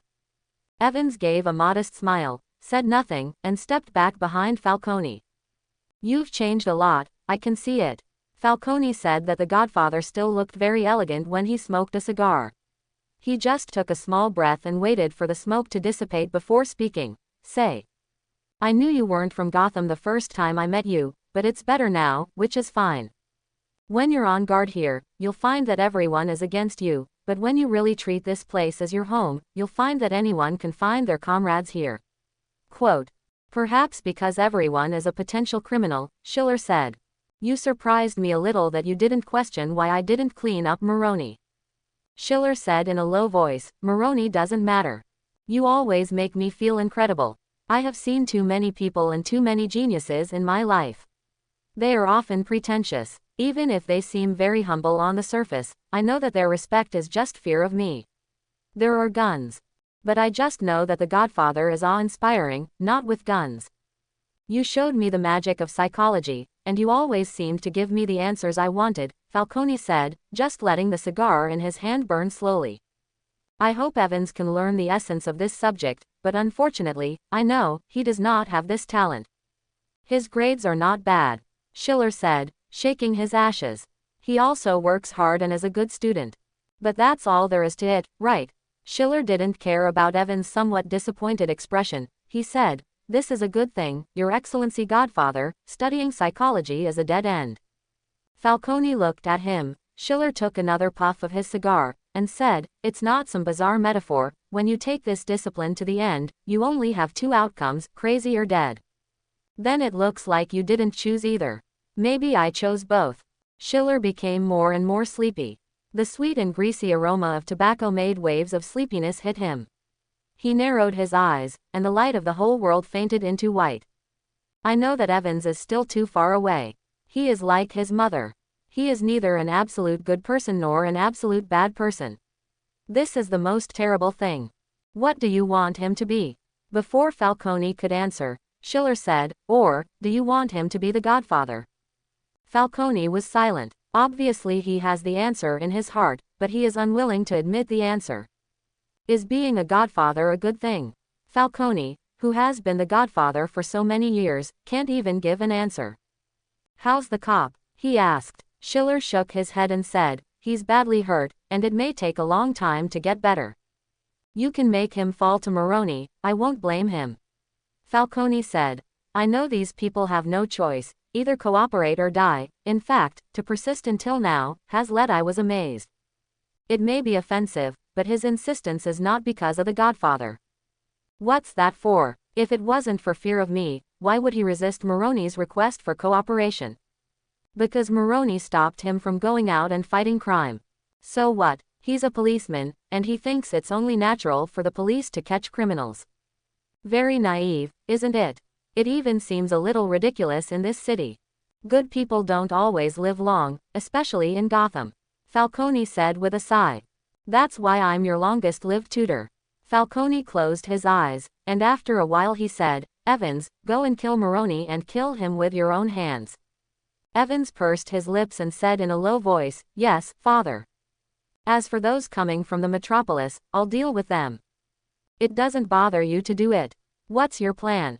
I've made a lot of money lately, and there's a super mercenary who's asking a lot of money, who happens to be very tempted by the price I'm offering. I'll pay for it, Falcone said. In your name, God bless Gotham. It seems that the Godfather is indeed old, and he really loves his son. He believes that in the first few decades of the Godfather's life, he has never been so kind to anyone. Indeed, in the glorious past days of the Godfather, he did not need to express this position to anyone, and no one dared to ask him to do so, and today, he can invite Sheila here and show him in such a gesture, it shows that he is really old. Schiller thought like this, his sleepiness deepened, Falcone looked at the person opposite him, and gradually closed his eyes. The Godfather sighed and said to Evans, Send your teacher back to rest. Quote. Evans should be. The Godfather stood up and looked out the window. Outside the window was the quiet night of Gotham. From the Falcone Manor, only the lighthouse on the coast flickered faintly. 40 years have passed, he thought, the Godfather's friends and enemies have been annihilated together with time. His life and the years are coming to an end with the previous era of Gotham, only this lighthouse is still lit all night, together with him, witness the city's ups and downs of history. Evans looked at his father behind him. Falcone's figure didn't have any old-fashioned appearance, he was still very tall and straight, and the suit was always so decent on him. Finally, www.mtlnovel.com, the Godfather put out the cigar in his hand and said, I only hope that he will really be your longest-lived tutor. On the pier in Gotham's East District, the sea reflects the light of the lighthouse, the waves are surging like golden fish, and a cargo ship leaves the port in the dark. Before the smell of blood on the deck had dissipated, the crew's bodies were thrown into the icy sea, and a burly man standing on the bow spat on the ground, saying, This time it's a big loss, I lost a few people, I haven't earned any money yet. Don't worry, at least we escaped. Another person next to him answered. Suddenly, before they were far from the port, a dull bell came from Gotham City, and the bell with a clear tremor rang 7 times, and the captain of the bow asked in confusion, Why are they here? Ring the bell in the middle of the night. Who knows, maybe to see us off. The man next to him said with a shrug. There was a light sound above, and then, a black and yellow figure appeared on the mast. It is indeed to send you off, the death knell. In the early morning in New York, a light shone through the gap in the curtains, and Schiller, who was still asleep, was awakened by the sound of the symbiote. I'm so hungry, I want to eat brains. 1 brain, 2 brains, 3 brains. Schiller sat up helplessly from the bed and said, Are you still hungry? The symbiote ignored him, and just hummed there alone. Schiller got up to wash, and the symbiote asked, Aren't they coming?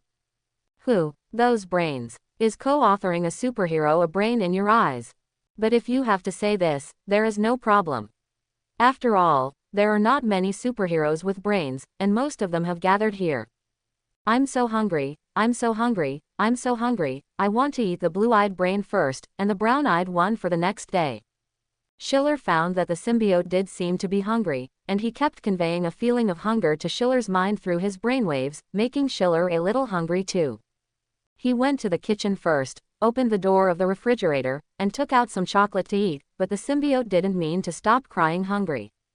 What makes Schiller a little puzzled is that he's been in D.C. for a longer time this time, and as a result, on the night of his meeting with the Godfather, he's almost unconscious.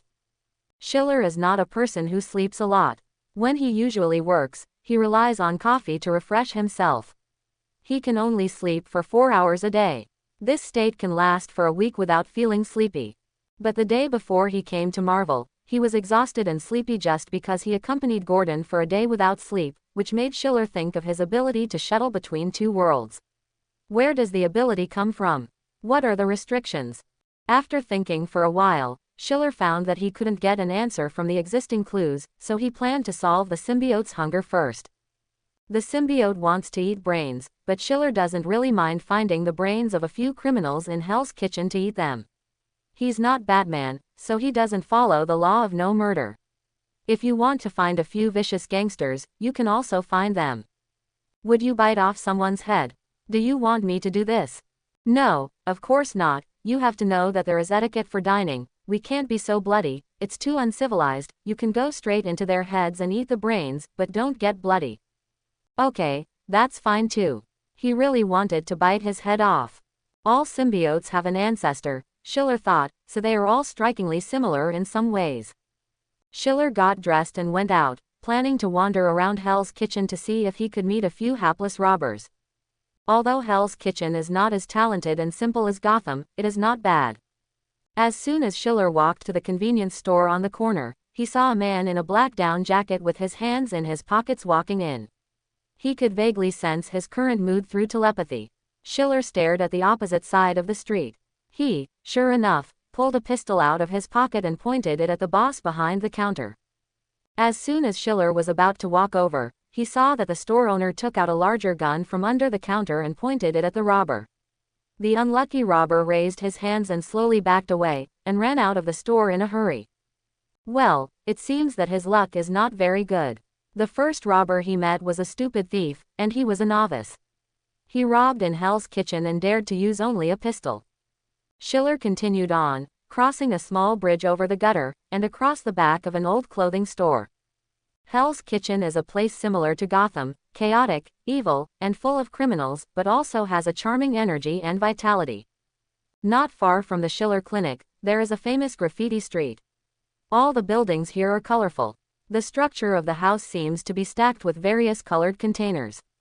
The alley is narrow and narrow. Small, all kinds of storefronts are full of the retro style of the 1930s, even the hot dog stall. The hot dog cart is a shed made of iron, and the body is covered with all kinds of exaggerated colorful graffiti.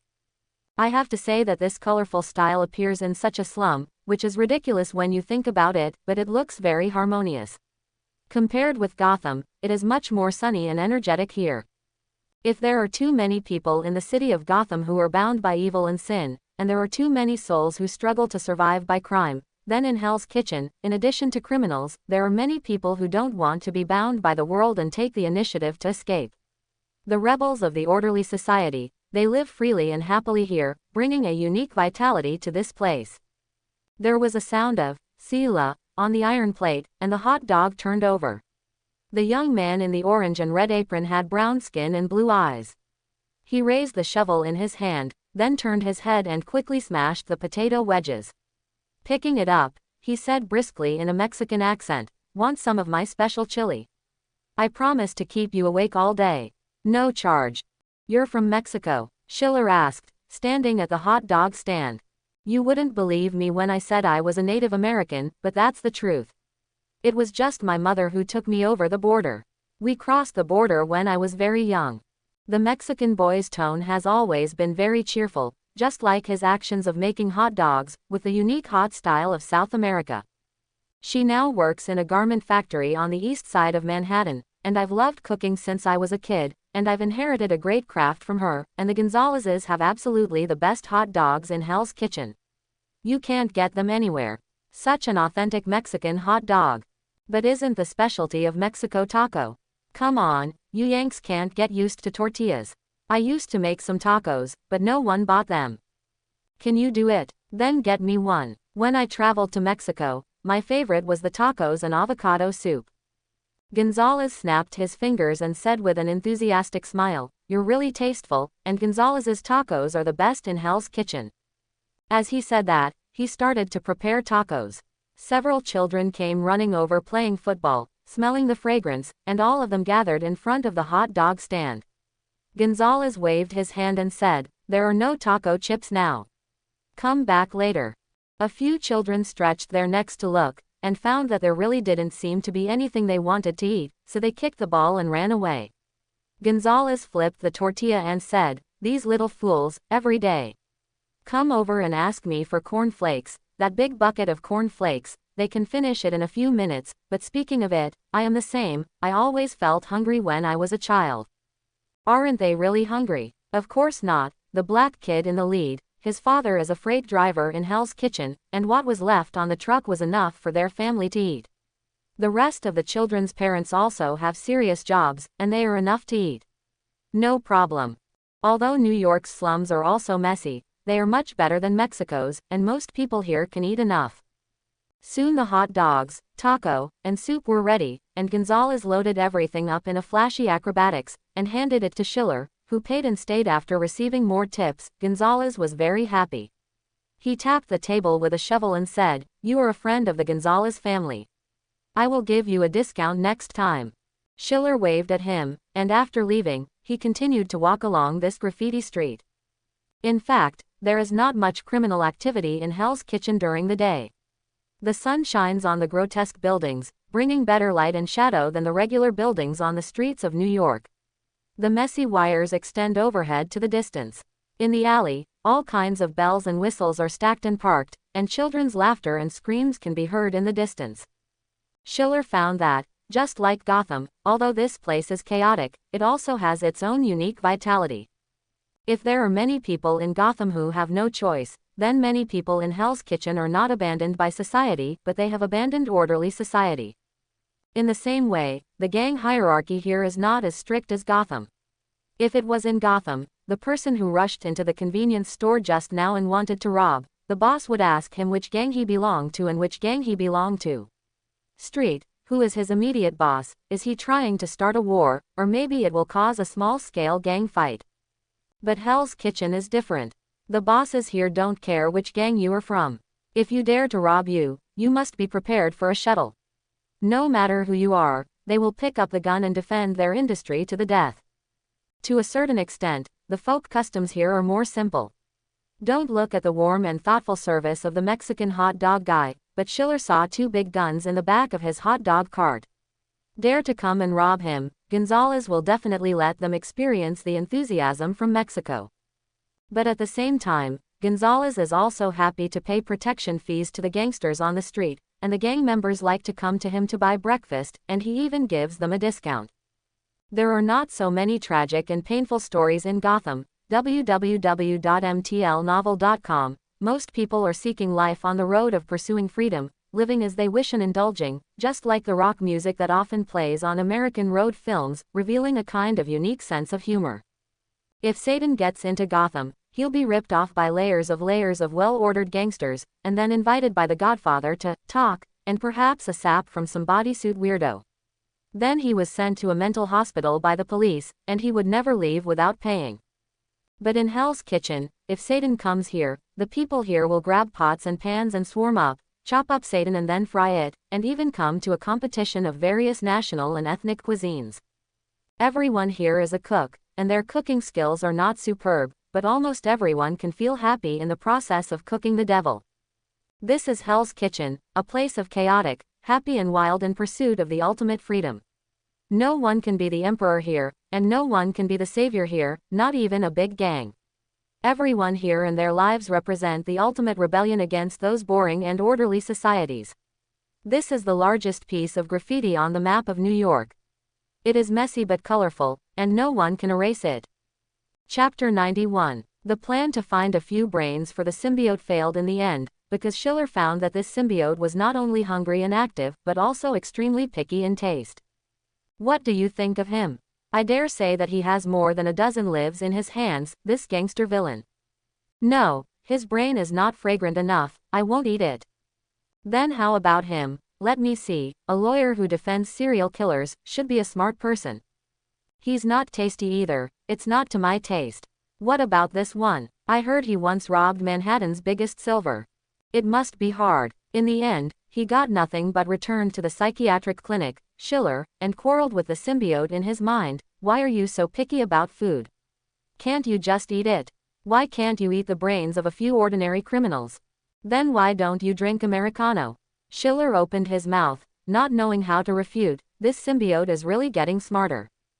Okay, but you gotta tell me, where do you want to drink the espresso you want?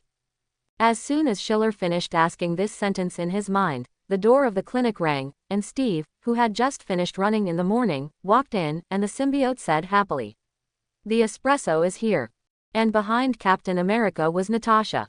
Before Schiller could speak, a yellow figure flew over. Natasha threw Pikachu into Schiller's arms and said, "First of all, the Bureau does not have pet boarding services.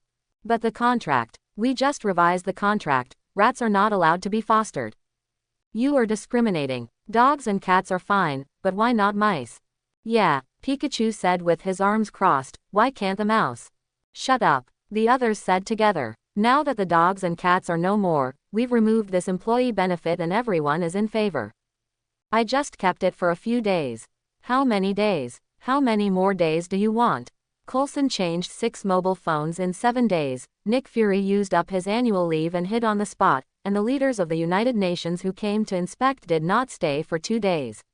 Leaving in a hurry, even the Lieutenant General who is most willing to make things difficult for S.H.I.E.L.D. bought an economy class ticket at his own expense and left overnight.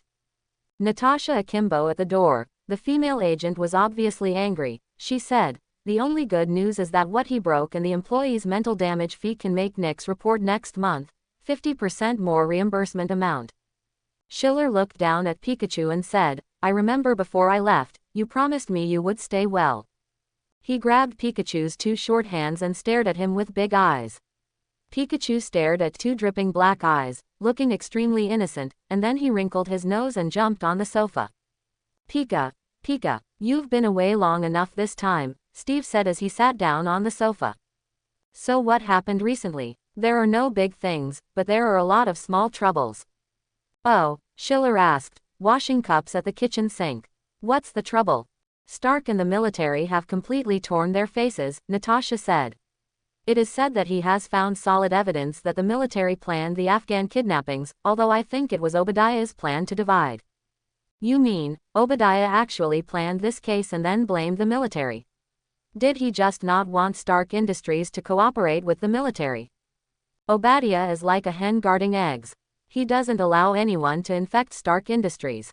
Whoever dares to use his life's efforts, he will do everything possible to get rid of them." Before Stark was kidnapped, Obadiah was already under a lot of pressure from the military. The military's appetite was endless. They wanted too much, and even touched Sri Lanka. The core interests of the Tucker Industries group, Obadiah sees them unpleasant for a day or two. They did just buy some ordinary weapons at first, but Stark Industries weapons are too good to use. The military wants to get their technology and then make them by themselves. Of course, Obadiah will not allow this to happen.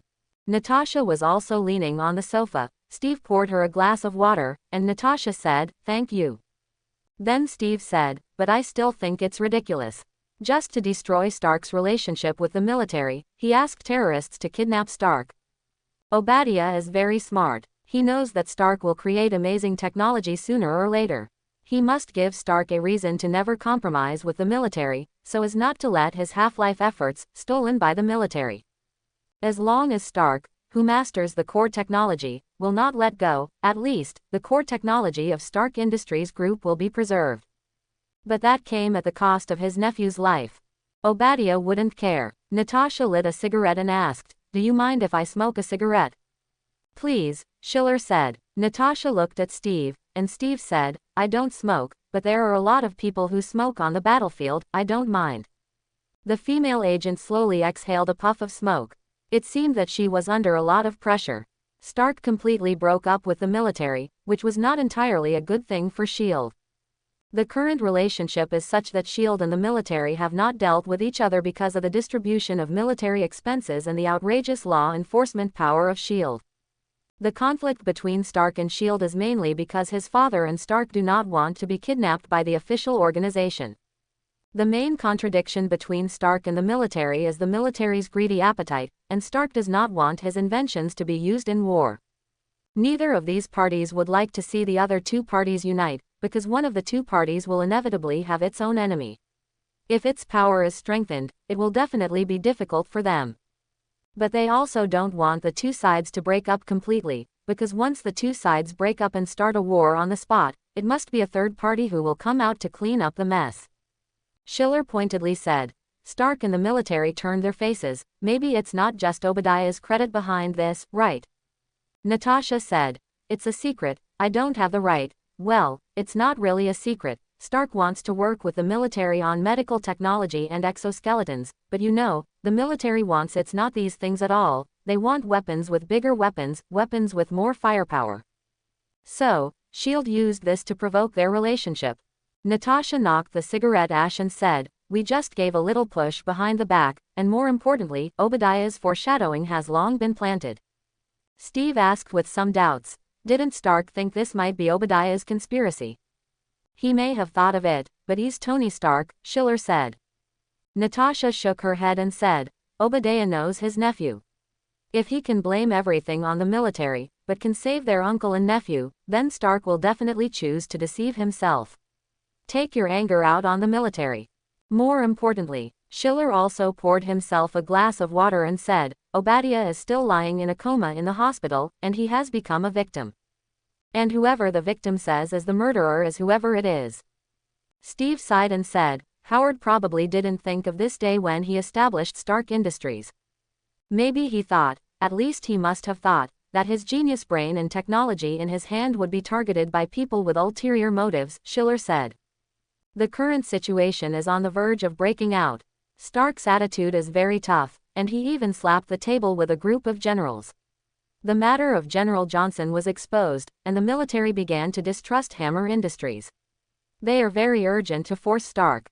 Kay bowed his head. How do you think this will be resolved in the end? By force, Schiller asked Natasha. The female agent shook her head and said, they've already had a fight, General Johnson lost, and the army of robots has nothing to do with Stark, and Stark got a nano-machine armor technology from nowhere. If he giving everyone a cigarette would be bad. The military is in a hurry, but they dare not do it lightly. I think it will eventually return to the negotiating table for the exchange of interests. There's got to be another fight, Schiller said. The military won't be happy to get to the negotiating table so soon, because they know that if they don't give Stark a tough fight, they don't have much leverage to use. Switch to Stark Industries technology. At least we're allies for now, Natasha said. Stark needs S.H.I.E.L.D. to bear some of the pressure for him. What do you want? The technology of his nano-mecha. I don't know this, it depends on what Director Fury means, but S.H.I.E.L.D. takes a different route than the military. Even if we get a lot of nano-machine armors, there are no personnel to arm them, and agents are not suitable for wearing that stuff. Maybe Nick has other plans. He didn't have the idea of having Stark custom-made armor for the agents. Natasha put out the cigarette and said, you don't know much about how agents work. To put it simply, an extra set of mechas will not improve the success rate for tasks that require wearing a mecha. The work done by the armor, and putting on the mecha will not bring any better change. Agents are not superheroes, and most of us still rely on our brains to eat. Brain, eat, the symbiote shouted in Schiller's brain. So all those medical collaborations that Stark and the military were doing also stalled? Schiller asked. Actually, it didn't start much. Stark did not directly provide technology, but the two of them cooperated in research and development. The military has invited some experts, and Stark provided some technical information and financial support. Of course, cooperation should now be carried out, has ended.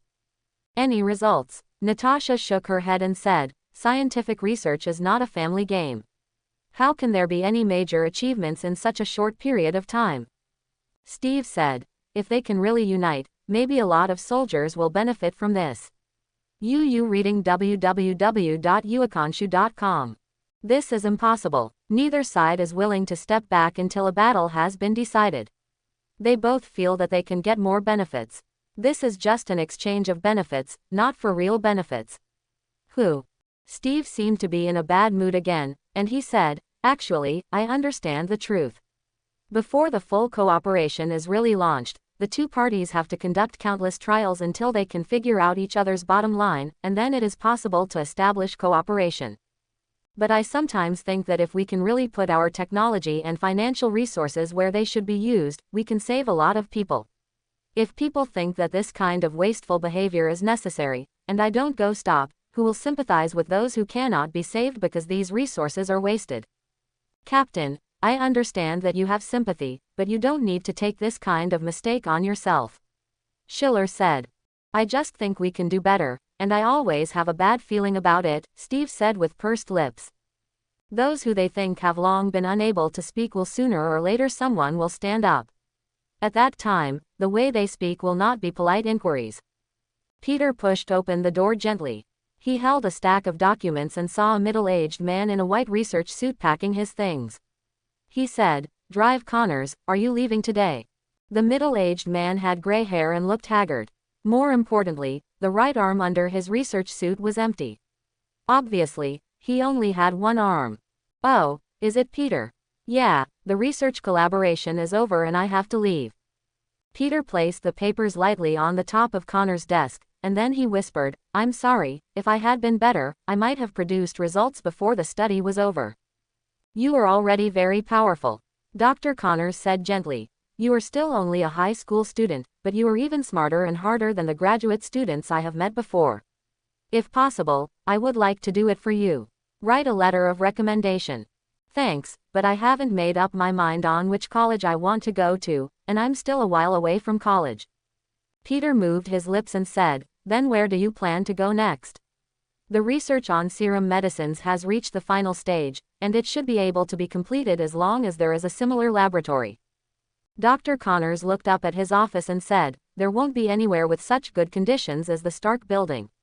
When they came to me, I was interested in the hardware conditions of the laboratory here, only agreed." As he packed his things with his only remaining hand, he said, "But it's okay, like you said, the experiment is at the last minute, and if I just work harder, I'll be successful. At that time, I may not be the only one who will be able to regain the arm. I know that many of them have lost their hands and feet in the war. The security money given by the military can only barely cover their lives. Those prosthetic limbs are too expensive. If there really is a regenerating serum, and then they can go back to normal again."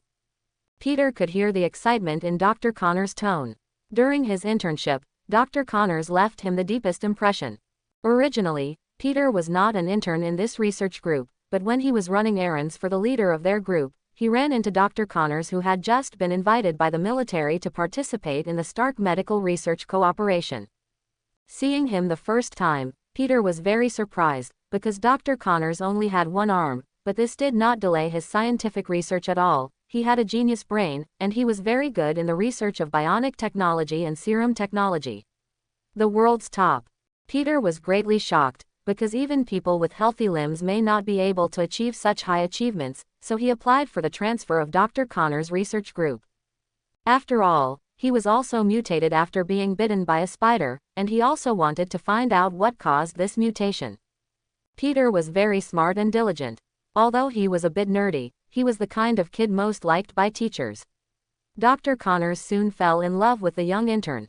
From Connors, Peter learned that he was originally a military doctor and a veteran, and it was on the battlefield that he lost one of his arms, but this did not hinder his scientific research.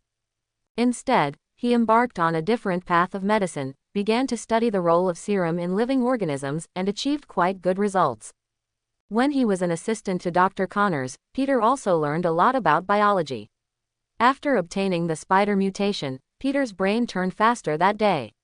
The two geniuses got together, and the speed of research is of course climbing upwards. But just as the last point was about to be completed, Stark's cooperation with the military ended, and the researchers had to leave the Stark building. Originally, even if this kind of invited research project was terminated halfway, the researchers could still get their own pay. They were eager to end it early, and they could use the rest of the time to go on vacation. But Dr. Connors is different. He is not here to mess around. He really wants to develop a serum technology that can regenerate severed limbs, to restore his own limbs, and to benefit those who lost limbs in war like him, disabled soldiers.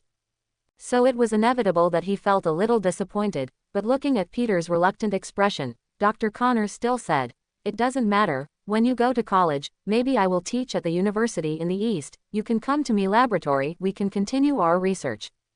"Then it's settled," said Peter happily. In fact, Stark also tried to teach Peter about mecha and artificial intelligence before, but Peter was not very interested. He is not the industrial fundamentalist of Stark. He prefers to explore the mysteries unknown to mankind, such as those hidden in nature, or the magical outer space. In the process of studying with Dr. Connors, he learned a lot about the mysteries of cold-blooded animals like spiders and lizards, which made him very interested. He felt that if he became a biologist or entomologist in the future, he would also good. It would be great if Dr. Connors could really invent something that could save people. Although Peter has become Spider-Man and is actively fighting crime every night, as a good student, his life path planning is not just a superhero. He still wants to be admitted to a good university step by step, and then choose a major and research direction he likes. It is best to get a few doctorates, and then stay at the school to teach, or open his own research center. It may be the effect of spider mutation on him. During Peter's research with Dr. Connors, he had a special affinity for these cold-blooded creatures, so he gradually determined his future goals. The drive to have a clear goal largely dispels the grief of parting with the teacher, and after leaving Stark Mansion, Peter is full of energy and intends to continue his Spider-Man career. He learned a lot from the last fight with Bullseye.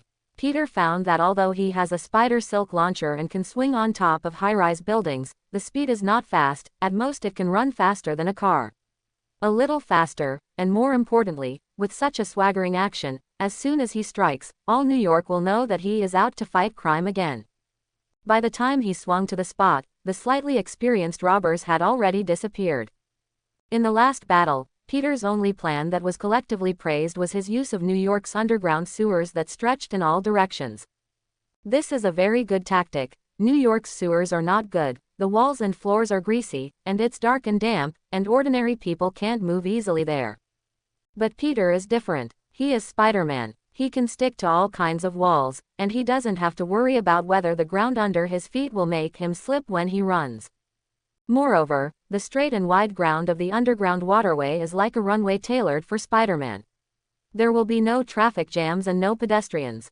When he sprints with all his strength, he is much faster than drag racing. The most important thing is that it is concealed enough. He moves underground, and then comes out of the nearest sewer. No one will find out where he went from. This works best against some seasoned robbers. There was a group of robbers who robbed banks before. They were all veterans. There were 3 or 4 people who were stalking them. Peter had played against them, but as soon as his figure appeared in the sky, the group disappeared instantly. Later, Peter caught them off guard with sewer tactics, and before they could transfer the packs of bills into the car, Spider-Man drilled out of a manhole cover closest to the street and punched them away. The engine of the car was scrapped, and the robber was caught by him. Now, Spider-Man has discovered the convenience of the sewers. For him, it is simply a fast elevator that can reach any place in New York at any time. In this way, Peter began to care about the structure of the sewer. New York's sewers were built very early and have been renovated countless times. There is almost no map that can draw the routes of all sewers very completely. So Peter decided to turn all the sewers himself and draw a route map. Anyway, he is not busy with his studies, he has a lot of time, and he is fast. He is not afraid of consuming any physical strength. Today, Peter was wandering in the sewer again, holding a map in his hand and marking the structure of the sewer with a marker. Originally, he was very attentive in drawing, and he didn't pay attention to his feet. His spider sensed a movement and found that a brick under his feet was upturned. If he continued to ignore the road, he might trip over. So Peter put down the map in his hand, intending to look at it after turning around. But at this moment, he noticed a little difference in detail. Generally speaking, most of the sewers in New York will not be visited. The ground is full of all kinds of slippery moss and scale, but the moss here seems to have been cleaned by something. www.mtlnovel.com. Peter walked to the wall at the junction with the floor tiles. He found a little white powder. He leaned in and smelled it and found that it was an acidic substance, which seemed to be specially used to clean the moss. Who would come here to sweep the floor when they have nothing to do? Even he, Peter thought, wouldn't want to be in this dark, damp place if it wasn't to fight crime. He continued to walk along this trace, and then found that there were traces of someone moving in a sewer maintenance office that had been abandoned for a long time. This is a good judgment. There is a smell of burning fuel here. Obviously someone has made a fire here. Peter glanced at the iron door of the maintenance office, and his good eyesight made him find that there seemed to be traces of life inside. Peter didn't use violence to slam the door, because he knew that it was likely to be found, and he didn't have any lockpicking tools at hand, so Peter took out a map and drew a dot on the map to mark it, and planned to go every few days. Bring some tools to come and have a look. No matter who he is, it is too strange to live in the sewers. If he is a good person and forced to hide in the sewers, then Peter is willing to help him. If he is a bad person, then Peter can just put him on the ropes. Accompanied by loud noises and flashing lights, Stark stood in front of the interview stage in a suit and leather shoes. Just as he stood still, more than a dozen microphones immediately reached out. He stretched out his hand and pressed it down, signaling them to be quiet, impatient. "Hello, Mr. Stark, I'm Brock, a special correspondent for the Global Daily. May I ask Mr. Stark, what do you think of the disregarding questions and accusations you suffered from terminating your medical cooperation with the military? You have to figure out a problem." Stark pointed at the male reporter. "I don't want to shut down the cooperation. Besides, with your small brain, I'm afraid you can't understand the difference between industrial-oriented medical device technology and ordinary medical technology used in hospitals."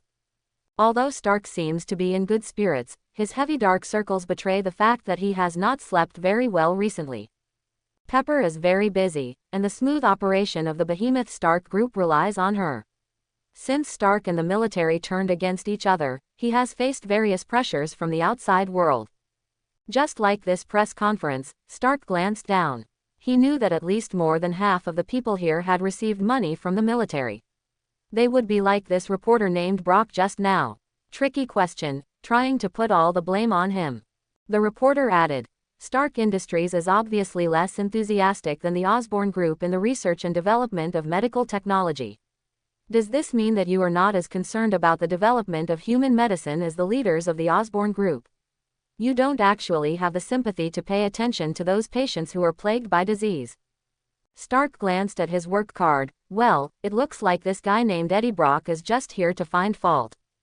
I don't want to entangle you on this issue. You'd better ask the Army General about the closure of the Medical Technology Cooperation Project. What about Stark Industries weapons? After these weapons were used in war, you refused to develop more medical technology to save those soldiers who were injured on the battlefield. Does this mean that Stark Industries, the group, actually only cares about making profits from the war, and is it a thief who ignores the casualties of the common people?" The reporter named Brock spoke very fast, and a large paragraph came out of his mouth like a machine gun. Every angle and every question was to the point. Stark thought, if there is no military to him, then he can really be called a genius reporter. When a person tries to find fault with you, no matter what you do, you will be blamed in all directions. The next day, there were overwhelming negative reports about Stark in major newspapers in New York, among which Bullock, a gold medal reporter of the Global Times, was the most critical. Stark knew that it was the military that was putting pressure on him to keep his head down, but he knew he had to withstand this pressure or Pepper would be left alone. This period of time made him think a lot, about love, about friendship, and about family. Iron Man certainly never backs down, but not just for his lofty ideals, but for all those he loves. The military's public opinion war is very useful. They not only suppress the Stark Group's reputation, but also support the Osborne Group. The Osborne Group is better at biotechnology and medical technology. In contrast, Stark Group, the Graham Group, is more proficient in military industry. This has also become the reason for the media to attack the Stark Group's reputation. They portray the Stark Group as an evil organization that ignores humanity and criticize it as a human cancer. It seems that without the Stark Group, the world will be completely peaceful, the same.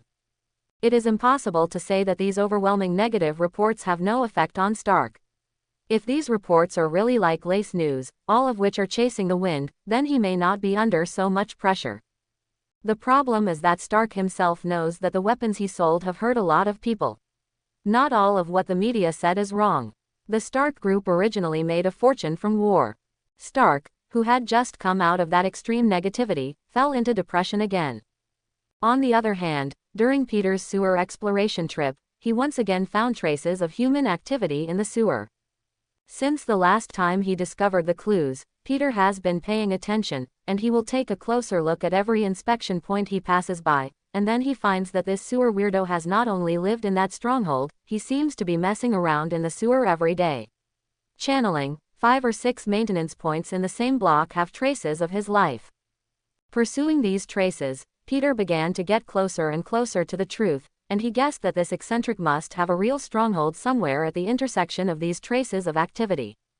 As the sewer map became more and more perfect, Peter finally found the possible meeting point, which was near a reservoir of the sewer, and the 4 passages extending there corresponded to the 4 blocks with traces of activity. Probably built a stronghold there, and then established temporary strongholds in several other blocks. This is not surprising. Not everyone has the physical strength of Spider-Man, and can run half the city's sewers in one day.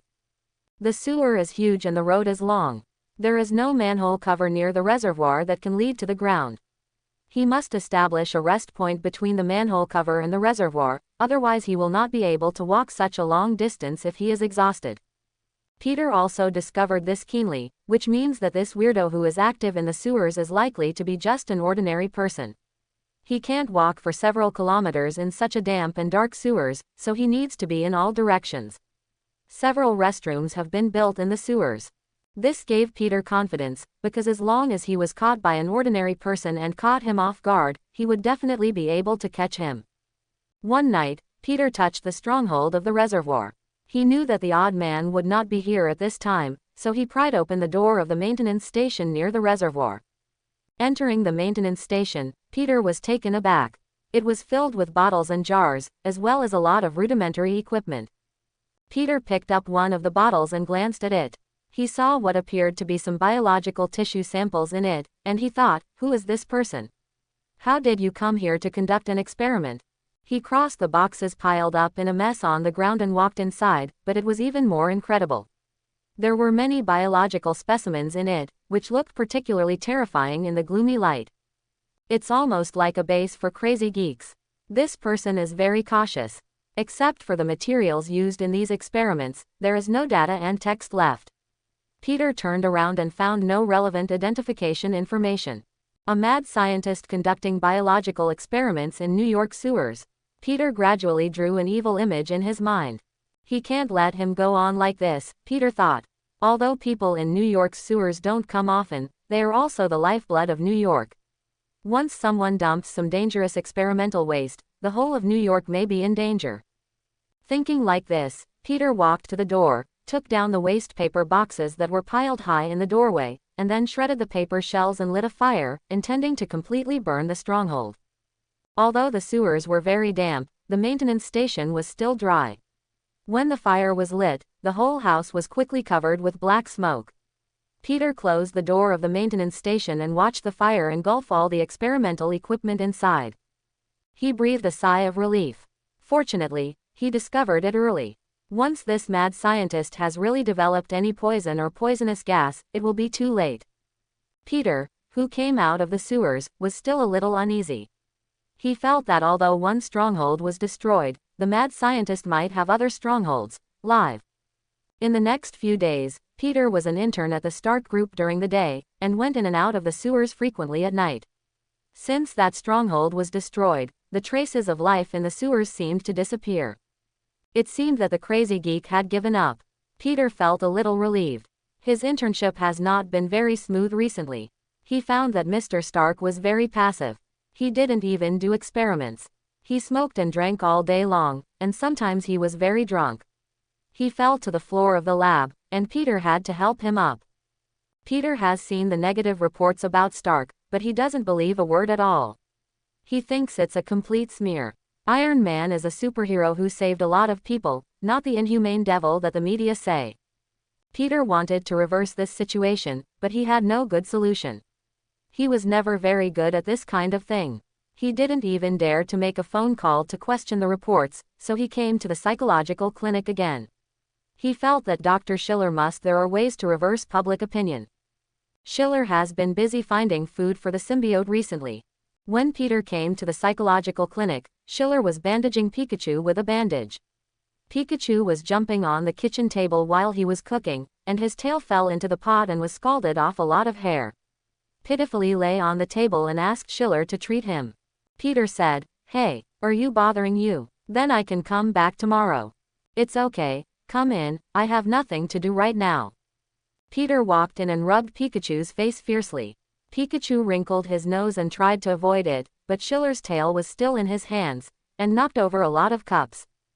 "Be honest," said Schiller, "or your tail will be bald forever." Peter sat down on the chair next to him and said, "Doctor, have you read those reports lately? Those reporters are so dumb. There are people who swear that he saw Mr. Stark selling weapons to those terrorists, even the scenes of their negotiations are vividly described. This is the housekeeping skill of journalists. If you don't have this skill, you don't need to be in the New York press circle. But they're completely spreading rumors." Peter thumped the table angrily. "Mr. Stark is not that kind of person. Really, if it was really a complete rumor, Stark's attitude should be the same as yours now. You are extremely angry that your friend was rumored, and the person concerned will only be more angry when he faces the rumor." Then, Peter was choked, because Schiller was right. When Thompson made up some stories in school to spread his rumors, he was about to explode, but why wasn't Mr. Stark angry? Don't stand up and try to refute them. You must know that even if it is him, although he is not good at words, he still tries very hard to explain those rumors to the people around him. "Why are you so sure what you believe is true?" Schiller asked him. "Because of me. But I know Stark is really not like that. Perhaps you only saw one side of him." "But," Peter clenched his fists and said, "Doctor, isn't Mr. Stark also your friend? Do you think he's really the kind of guy those reports say?" Schiller shook his head and said, "The Stark in my eyes and the Stark in your eyes are likely to be completely different, just as there are 1,000 Hamlets in the eyes of 1,000 people. The view of a matter is always changed by one's own standpoint. A bad person may be a bad person if he sees a good person, and a bad person may be a good person if he sees a bad person." Peter hammered the palm of his other hand with his fist and said, "I believe those reporters and the Osborne group must be bad people who see bad people as good people, because they are the same raccoon dog, so they flatter each other, while those reporters look at Santa. Mr. K must be the bad guy who doesn't like the good guy. How do you think good people and bad people are defined? Those who do good things are good people, and those who do bad things are bad people." Quote, "How do you define good and bad things? At least it must be in line with the facts, not to spread rumors, and not to violate laws and regulations, and morality, but also to follow the moral bottom line, so that's a good thing, right? Do you think you've been swinging around New York all day without breaking traffic laws? But I did it for, well, I think my starting point is good, and the purpose I achieve is also good. I saved people, right? It's actually nothing to violate a little law." Schiller shook his head and said, "One day you will understand that there are no completely good people and no completely bad people in this world. The world is full of bad things with good starting points and endings, and also full of starting points and bad things. It turned out to be a terrible good thing." Peter scratched his head and said, "I think it's like a tongue twister. If you always look at the world in a simple black and white way of thinking, sooner or later you will find that black and white are mixed into a hazy gray. But good things are good things, and bad things are bad things. I just want to help more people and do more good things," Peter said. When leaving from Schiller, Peter's head was still a little dizzy. He was a little dizzy by Schiller's large set of metaphors for good and bad things. Peter's idea was very simple. He was a good person, so he wanted to do good things, and also stop bad people from doing bad things. What's wrong with this? Isn't this a very simple truth? Peter shook his head. He felt that he was right, and if everyone thought like him, the world would definitely be a lot better. The reason why there are so many crimes is because those bad people are not willing to give up bad things. If everyone was a good person, wouldn't there be no crime in this world? After walking all the way and thinking about it all the way, Peter glanced at his watch and found that it was still early. He had already asked for leave from the intern team leader, and when he went home, his uncle and aunt were definitely not at home. Peter thought about it and decided to continue his superhero career. After looking for the nearest manhole cover, Peter drilled down. He felt that to be on the safe side, he should patrol the sewers more to prevent the possible dangerous behavior of the Frankenstein. However, as soon as he entered the sewers today, Peter felt a creepy feeling. This feeling had not reached the level of spider sense, but it still made his back feel a little cold. As a last resort, he opened the backpack, put on the spider suit, and then hid the backpack in a corner, and began to continue to the depths of the sewers as Spider-Man. The ubiquitous sense of crisis made Spider-Man not run as fast as before, but walked quickly. Just as he was getting closer and closer to the reservoir in the center of the city, the spider sensing began to make a slight noise, and he felt a little bit panic, but can't find the source of the panic. After walking for a while, suddenly, he heard a slight hissing in front of him, accompanied by a rubbing sound like metal scraping against a stone. The spider sense suddenly moved, and Spider-Man quickly rolled to the other side, avoiding a shard of slate thrown at him. In the splash of stone chips, Peter looked up, and he saw a huge figure at the end of the dark sewer. It was a behemoth at least 4 or 5 meters high. He got closer, and Peter could see clearly through the dim light of the sewer. It was a lizard walking upright, a giant so tall that it almost took up the entire space of the sewer. Lizard Man. Spider-Man swallowed and found that his small body was really thin and small compared to this lizard man. But apparently, www.mtlnovel.com, this monster had found him. Peter quickly started to flee along the wall. The huge lizardmen were chasing him, and every time he took a step, the ground of the sewer trembled. The lizardman roared violently, grabbed various slates and threw them at Spider-Man. Spider-Man was faster than him, but not much faster. More importantly, those slates made him dodge left and right. Sirius reduced his speed. In the sewers, spider silk is not very useful. Peter can only rely on his legs to run, and creatures with both feet on the ground have a weakness, that is, once the center of gravity is shifted, it is easy to fall. In order to avoid a stone slab, Peter flipped to the right, but then he was scraped from the left side by a fragment of a stone. Once his center of gravity was unstable, he immediately rolled a few times on the ground, and the huge lizardman grabbed it, smashed his leg and threw him out. Peter was thrown against the wall of the sewer. He coughed desperately, feeling a sweet smell in his throat. He struggled to get up and wanted to prepare himself for the hard battle that might come next, but suddenly the lizardman shook his head and seemed a little awake, and then he ignored Peter and turned to face running away in the other direction. Although the lizardmen wanted to take the initiative to run away, Peter couldn't just let this monster leave. If he rushed to the ground, New York would definitely be messed up by him based on the size of this monster. As soon as the lizard man turned and ran back, Peter struggled to get up, crawled quickly on the wall, and followed the monster. Peter's sense of direction is quite good. He has been in the sewers for so many days, and he has a clear record of the route. He estimated it and found that the lizard man didn't seem to be running around, but purposefully rushing in one direction. Where is he going? What are you going to do there? What is going on here?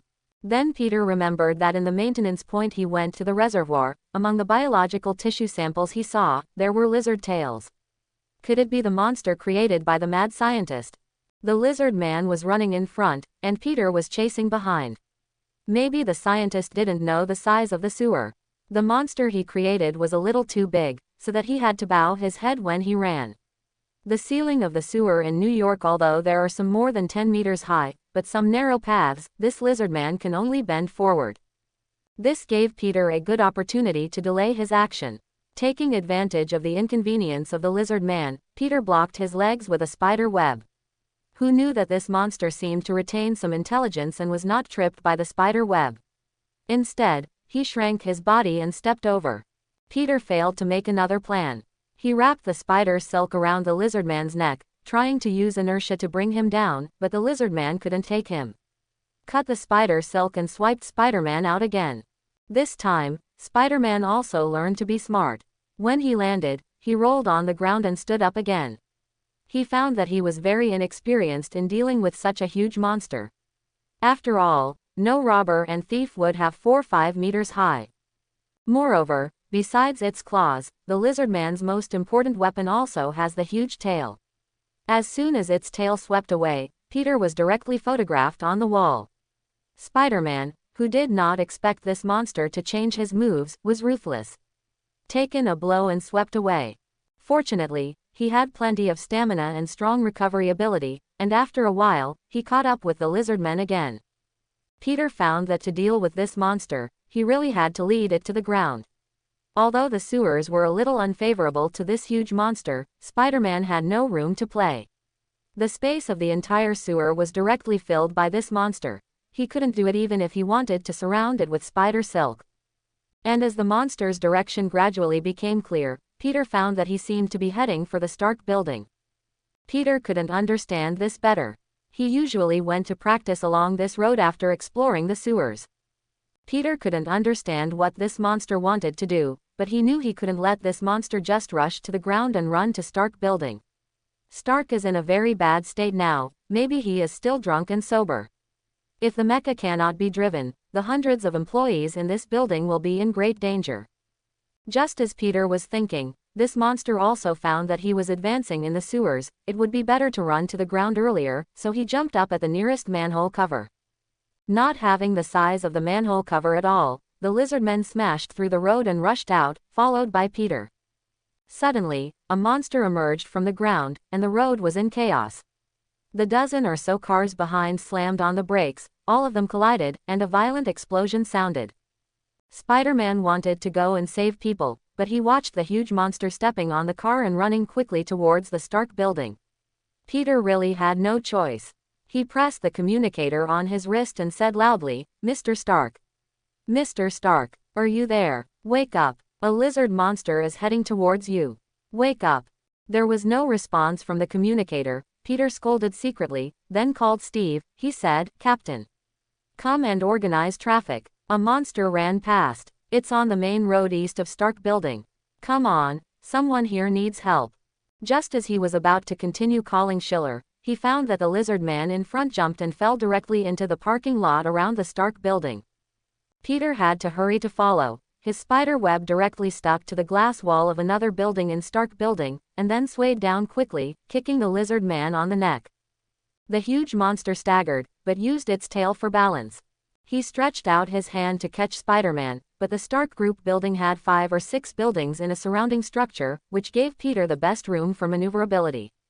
Seeing the lizard man stretch out his hand, Peter swung directly from his side with another spider silk, and when he turned around, he stuck another spider silk on his arm, intending to drag the lizard man down. The lizard man waved his arm vigorously, broke free of the spider silk, and rushed into the interior of the Stark building. The internal structure of the Stark building is complex, but since the building is so large, each floor is high enough that the lizardmen can move around unobstructed. Although Peter's communication was not answered by Stark before, Jarvis was awake anyway. Hearing that a monster was coming, Jarvis directly activated the security protocol, evacuated most of the employees, and activated all the security measures. A protective means that can be activated, which effectively delays the movements of the lizardmen. However, the final security protocol requires the authorization of Stark himself. Without this security protocol, many permanently closed security doors cannot be dropped, and many weapons of mass destruction cannot be used. Although the lizardmen have been slowed down, they still do not have effective means to deal with him. Spider-Man also found that he seemed to lack some powerful means of attack. During the process of chasing the lizardmen inside the building, he knocked down the lizardmen several times, and used spider silk to trip him several times, but this big guy was too patient. Beaten, Peter threw a few punches, and he just shook his head.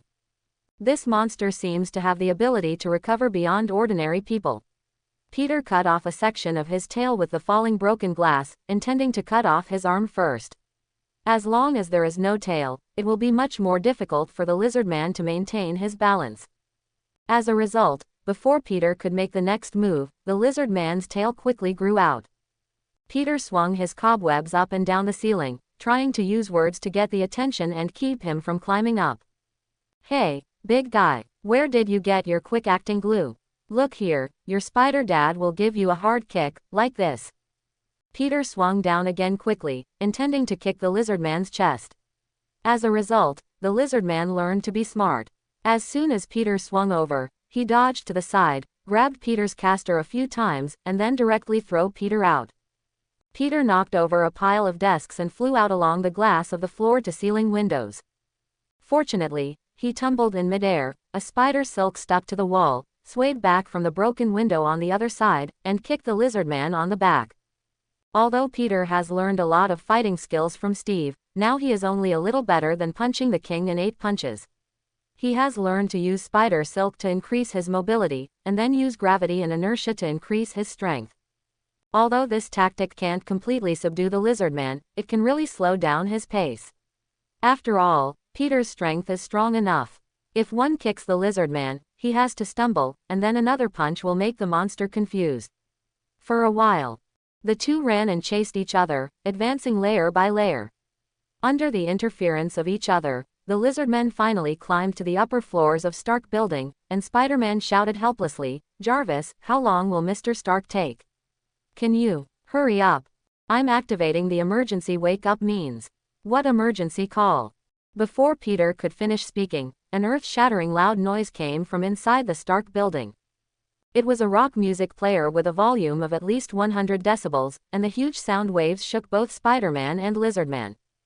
"Is this the emergency wake-up method you're talking about? Can't you get him a headset? This is an indiscriminate attack at all," Peter shouted, but his voice was drowned in the loud music. Jarvis turned his volume up too, saying, "Mr. Stark hates noise. This effectively sobers him up." As soon as Jarvis finished speaking, a mech flew directly into the interior from the hole in the window, and Stark was shouting, "Enough! Turn it off, I'm awake."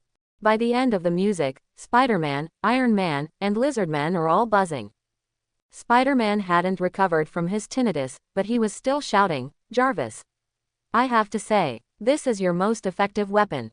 Stark didn't have the time to talk trash. After all, this was his own house. He sprinted with maximum power and knocked the Lizardman out of the Stark building. The floor here is not low. If it falls, unless the lizard can grow wings, it will definitely fall into flesh. But the monster seemed to have a good balance. When he was in the air, he flicked his tail, gave Stark's mecha, and then rolled over and hung on the edge of the window. He jumped up again with his arms, and went straight to the former jump back to the center of the battlefield. Stark seems to have just sobered up, and his mind is still not sober. Spider-Man kept harassing the lizardmen next to him, and Stark connected to Spider-Man's communication and began to formulate a battle plan. "Listen, let's drive it to the top of the building, and then I use another mech to sneak attack and knock him off the top of the building. He shouldn't be able to fly, right? No, if there were, he wouldn't be here long ago, but his overdrive resilience is a problem. Maybe he wouldn't die if he fell. But he is absolutely incapacitated. Just do what they say." Peter and Stark interspersed back and forth, both of them are very flexible. Stark also mastered the firepower inside the Stark building, cooperated with his palm cannon, and chased the lizardmen all the way to the building top. On the top of the building, Stark stood on the edge of the building and kept firing cannonballs at the lizardmen. The lizardmen didn't care about Spider-Man, who was constantly harassing him, and rushed towards Stark. Stark pretended to reveal a flaw and lowered his flying height. The lizardman jumped up and hugged Iron Man's mecha. Iron Man directly used inertia to take him out of the roof, and the two began to fall together. Originally, Stark wanted to seduce him, let him jump to the edge, and then use another mech to knock it flying, but as a result, the monster moved too fast, and hugged the one driven by Iron Man. This mech. The power of the lizard man was so great that the mecha soon started to burst into flames, and Stark shouted from inside, "Jarvis! Discharge! Sir, you can't discharge it now. Once the mecha is scrapped, you will be killed at such a high height." The two fell quickly, and the whistling wind sounded in Stark's ears. Stark said, "Discharge immediately. Scrap the mecha. Pop me out. Someone will catch me." Jarvis was silent for a second, and the whole mecha began to burst with violent electric light. The pain of the lizardman's electric shock caused him to let go. The mecha exploded in a burst of electric light, the cockpit was ejected, and Stark was directly fleshed out. Break away and fall together in midair. Rather than saying that this height is too high, it is better to say that the time to fall from this height saved Stark's life. A spider silk swayed over, and Spider-Man directly caught Stark, who was falling. Soon, the wreckage of the exploding mecha fell to the ground along with the lizardmen. Between the dust and the dust, Spider-Man put Stark down. It was really a close call just now. It fell from such a high height. If it really fell to the ground, God would not be able to save it. Soon, the smoke from the ground and the explosion dispersed, and the huge monster landed in a pit. All his limbs seemed to be broken, and his internal organs should have become a mess. But his superhuman recovery ability was still in play, and within a few breaths, the twisted bones were gradually returning to their normal positions, and Spider-Man said, "God. He can recover. This is completely medical. Miracle, isn't it?" Stark narrowed his eyes and said, "This is indeed a medical miracle. We need to subdue him quickly. If he recovers, it will be bad." Saying that, Spider-Man was about to move forward, another mech flew in midair. After Stark was armed, he stopped him and said, "This self-healing ability consumes energy, and his energy should already be it's almost gone. Let's see what he really looks like." Stark seems to mean something. Spider-Man is a little confused. What is the true face of the lizardman? A large lizard. Peter said, "A few days ago, I found someone doing an experiment in the sewer. This monster must be the product of his experiment. We catch him, and then we have to find the real murderer." Peter was explaining to Stark how he found those traces from the sewers and then encountered this monster. He glanced at the pit and found that the size of the monster seemed to be shrinking. After a while, the shrinking in normal people about there. Then the green and lizard-specific features on his body began to fade. Peter gradually opened his eyes, and he saw that lying in the big pit was a gray-haired middle-aged man. Drive Connors. Peter was so shocked that he even stuttered. How could it be? How could he? What happened to him? How could this monster be Dr. Connors? I'll just say that this super speedy recovery ability looks familiar. Stark raised his visor. He walked into the pit, and Peter followed behind him. Peter said incoherently, "There may be some misunderstanding. Was he framed? How could he be a monster? Dr. Connors is a good teacher. He helped me a lot. Stark seemed a little silent, and his face was haggard under his cheeks, as if he had just woken up from a hangover. The man lying on the ground moved, and Peter couldn't care anymore, so he hurriedly stepped forward to help him. Fortunately, even though the lizardman fell from such a high floor, his super speed recovery ability made his wounds almost healed before he turned back into a human form. Dr. Connors turned over with his own strength. His head was covered with blood, and his entire clothes were almost soaked with blood. He turned his head to look like Stark, and said in a low voice, "I'm only one short of blood. Just a little bit, ahem, you can judge you, the devil." Stark didn't taunt his enemies like he used to. He looked at Connors silently. Peter couldn't accept the situation in front of him at all. He said with a little breakdown, "What the is going on here? What is going on with the two of you? Dr. Connors, why are you? There must be some misunderstanding here, right? Peter Parker." Dr. Connors closed his eyes. His tone was exhausted. "Spider-Man, you ruined." He stopped, wondering if he didn't have the strength to go on, or if he didn't want to. "Yes, I'm Peter. Doctor, can you tell me what is going on?" Connors seemed to be completely exhausted, and a weak researcher didn't even have the strength to sit up. He lay in the middle of the big pit and said in a dry voice, "I told you this story before, but you didn't seem to listen carefully. I am a captain. I have participated in the war with the combat unit. Although I was only a military doctor, I persisted in the area where the artillery fire was the most intense for 63 hours. For this, I lost an arm and almost all my comrades. We obeyed their orders, and we didn't retreat. We had a team of 32 people. Only 6 people survived. I lost an arm, and some people lost both legs, but we all came back alive. Compensation. Oh, yes, of course there is compensation. They checked us out, put us in the hospital for a while, and then gave us a sum of money, and then, no more. No one cares about how difficult it is for you to continue living as a disabled person, and no one cares about the dilemma that you can't even open the can after paying an arm. And no one cares about the sympathetic look others give you, or the impatient attitude when you can't pick up something. I just want to change this, just want to change this." Peter felt a little suffocated. Mixed emotions rushed over his chest. He took off his hood and began to breathe heavily.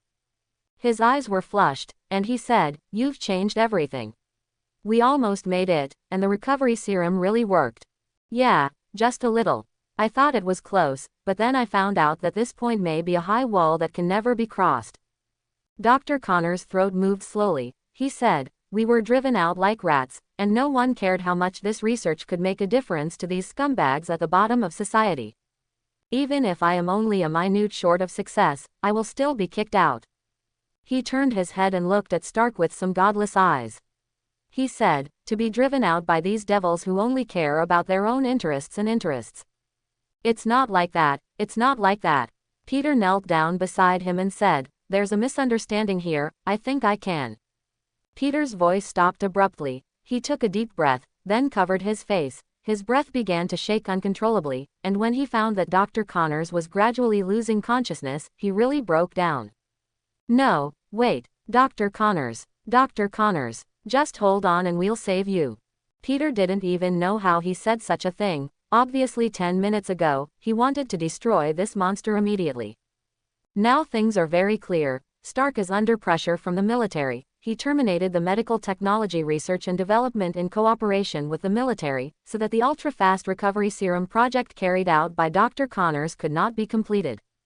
So it turned into a giant lizard monster, trying to get revenge on Stark. Peter suddenly thought that since this lizard monster was Dr. Connors, was the stronghold he destroyed at that time the place where Dr. Connors conducted his final research? Is it because he destroyed that stronghold that the serum failed? What made Dr. Connors such a monster?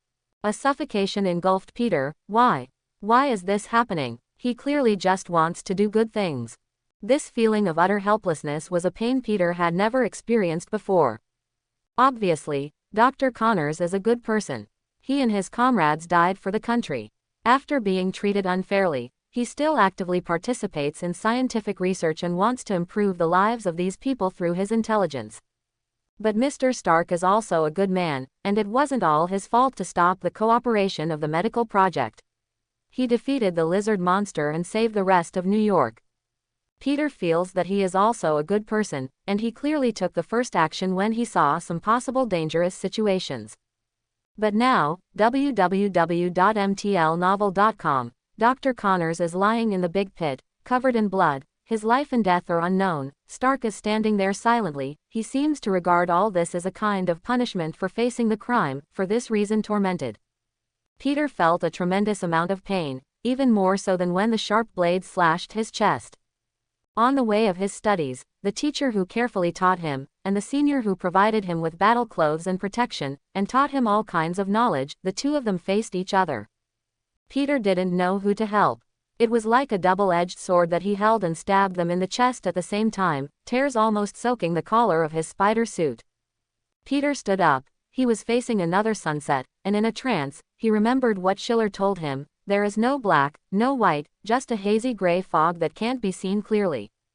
This is the real face of the world, and he can't always stand on the side of justice as he thought. Now he finally understands that the saddest thing in this world is not that good people are brought down by bad people, but that good people are brought down by good people. There is no winner in this war between good men. I'm a doctor, not God. Strange stood at the door of the operating room with his hands on his hips and said, and I'm a psychiatrist, I can't cure everything, you can't let me treat every patient. So what happened to Dr. Connors? I don't know. You have to ask about the inspection instruments, and I can't fully understand the data. Then Strange saw Schiller, Stark, and Peter all looking at him with a scumbag look, and he exploded, exclaiming, what do you think of a doctor? A wishing machine. You take whatever you want. All sick patients are sent to me, and I expect me to cure them in an instant. If I can't cure them, do you still want to belittle my professionalism? Schiller said, well, even if you can't cure it, you have to introduce us to someone who can cure him.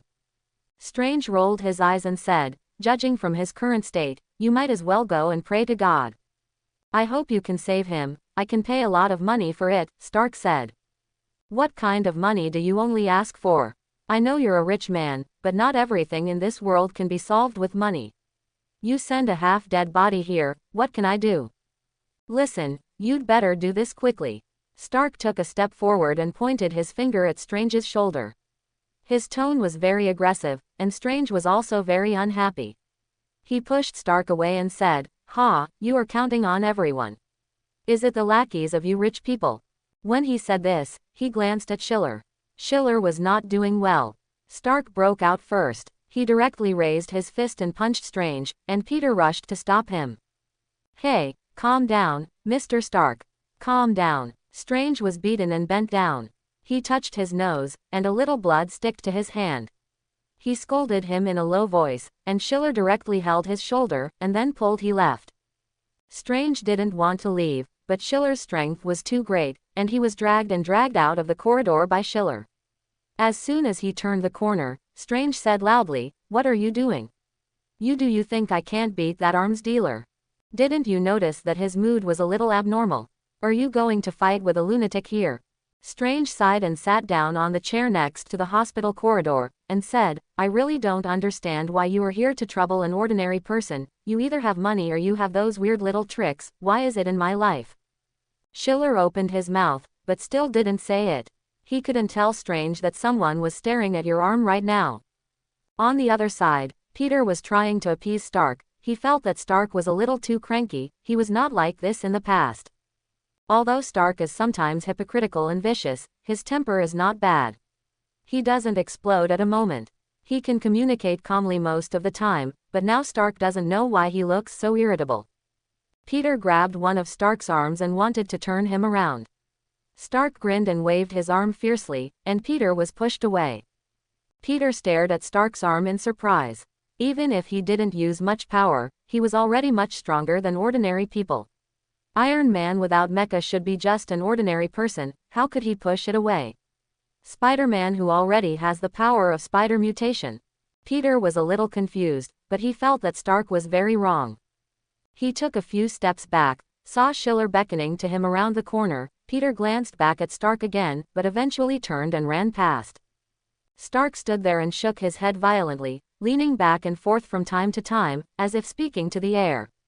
After Peter ran past, he asked Schiller, "What's the matter? Is Mr. Stark sick?" "That makes a point," Schiller said. "Alcohol turns people into mud." After leaving the hospital, Stark didn't even call the mech. He gritted his teeth and whispered, "You can't do that. Peter is just a child. Let me eat his head. It must be very delicious. You will love the feeling." A low and hoarse voice came from the air. Stark said, "Listen, you fool, if you dare to control my body again, I'll let Jarvis beat you to flour with a 500 decibel sonic cannon." And this matter, but also from a few days ago. Since Obadiah has been in a coma, the weapons manufacturing department of Stark Industries Group has been almost at a standstill. Even if Stark has no understanding of these business matters, he also found that his Obadiah is actually at a standstill. Uncle is the mainstay of Stark Industries' success today. Without Obadiah, a whole host of troubles ensues. Originally, Obadiah was able to move easily among the military, Congress and other arms dealers, and he would not let anyone take a penny, even the military. But now without Obadiah, Pepper can handle some business matters, but is less sensitive to political games, and Stark knows nothing about it. He suddenly discovered that he had actually been in a vacuum environment in the past. He only needed to stay in the laboratory and work on his inventions every day.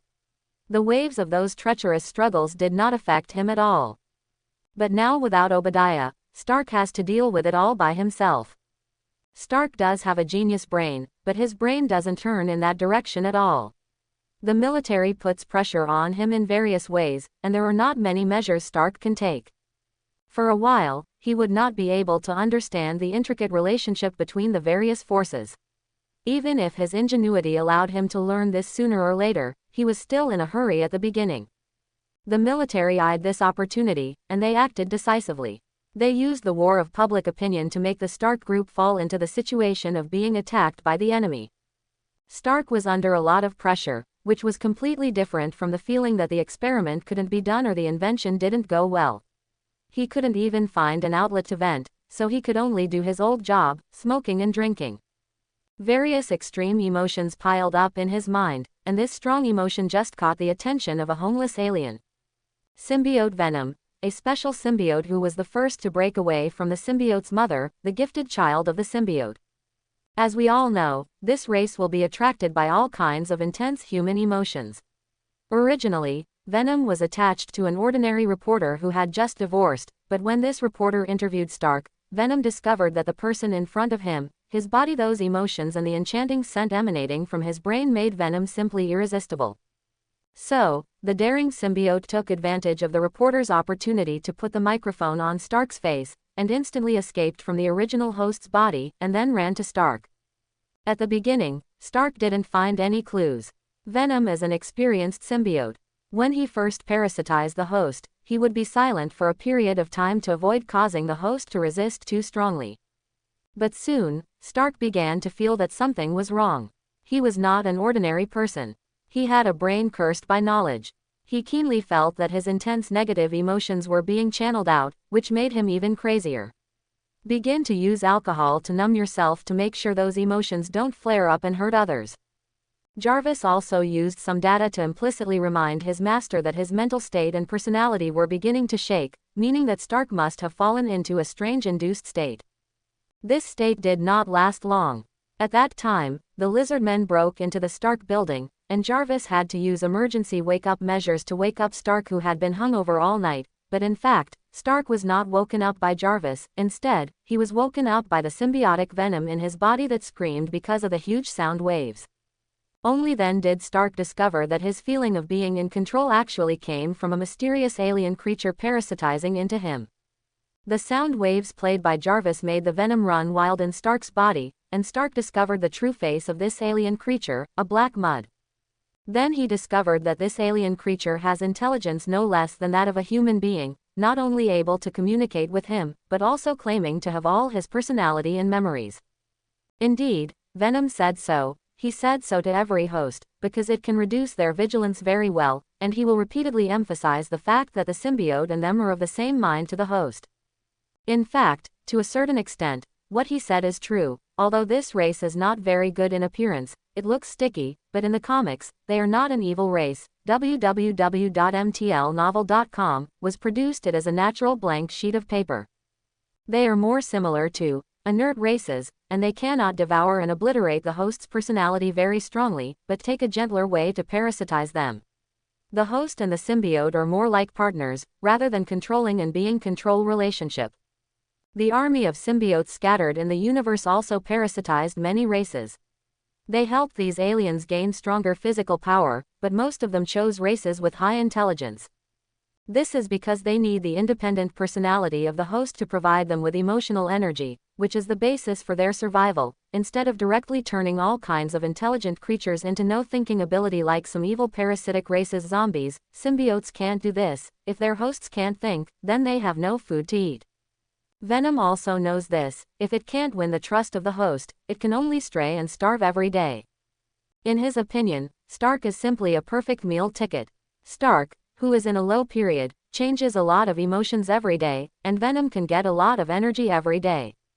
But soon, Venom discovered that he still thought about finding meal tickets too simply. Who is Stark? You can see from the introduction to him in the comics. He is called a super genius cursed by knowledge.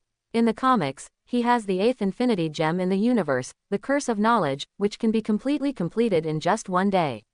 Mastering all the knowledge about black holes can be said to be sad for Einstein and tears for Mendeleev. This also led to changes in the next things, completely beyond Venom's expectations. First of all, Stark is a very inquisitive person, and he spent 6 days checking Venom's account. When he learned that Venom was an extraterrestrial creature, Stark's sudden excitement made Venom turn his head. From the birthplace of Venom, the symbiote's parent star, to how he drifted all the way to the Earth, and how he possessed one host after another, Stark questioned Venom in detail. Out of respect for his long-term meal ticket, Venom answered Stark's question as much as possible, but a super genius is always like 100,000 wise, and he can extend countless questions to one question. Where is the symbiote parent star? Who is your creator? What kind of alien is he? In what form does it exist there? Is it far from Earth? Can human beings reach it in their lifetime? Will you come to invade the Earth? Are your creators intelligent beings with independent personalities, or is it the common consciousness of the planet? Why don't your siblings leave their mother? Why did you run out alone? Are you off your creator? How is it different from God in human religious stories? Each of these questions, Stark will ask from various angles to the end. Some questions Venom can answer, but some are too abstract and creative questions Venom really can't answer. According to the age of the symbiote, he is still just a child. Even if he is a genius child in the symbiote, he cannot understand the bizarre and creative problems of this super genius. Finally, Stark's curiosity about its source decreased a little, and then Venom discovered for the first time that human emotions can be so complicated. Stark's overly sensitive heart and sensual brain made Venom feel like he was living in a huge maze every day. Every time Stark's mood changed, the whole maze was completely reset, and he was just about to find the exit. Venom was kicked back to the starting point on the spot. And Stark is indeed a brain cursed by knowledge. As a symbiote, Venom can't keep up with the speed of Stark's brain. Whenever Stark starts to think, Venom can only squat in a corner, feeling countless symbols that he can't understand falling on him, in short, being overwhelmed by the ocean of knowledge.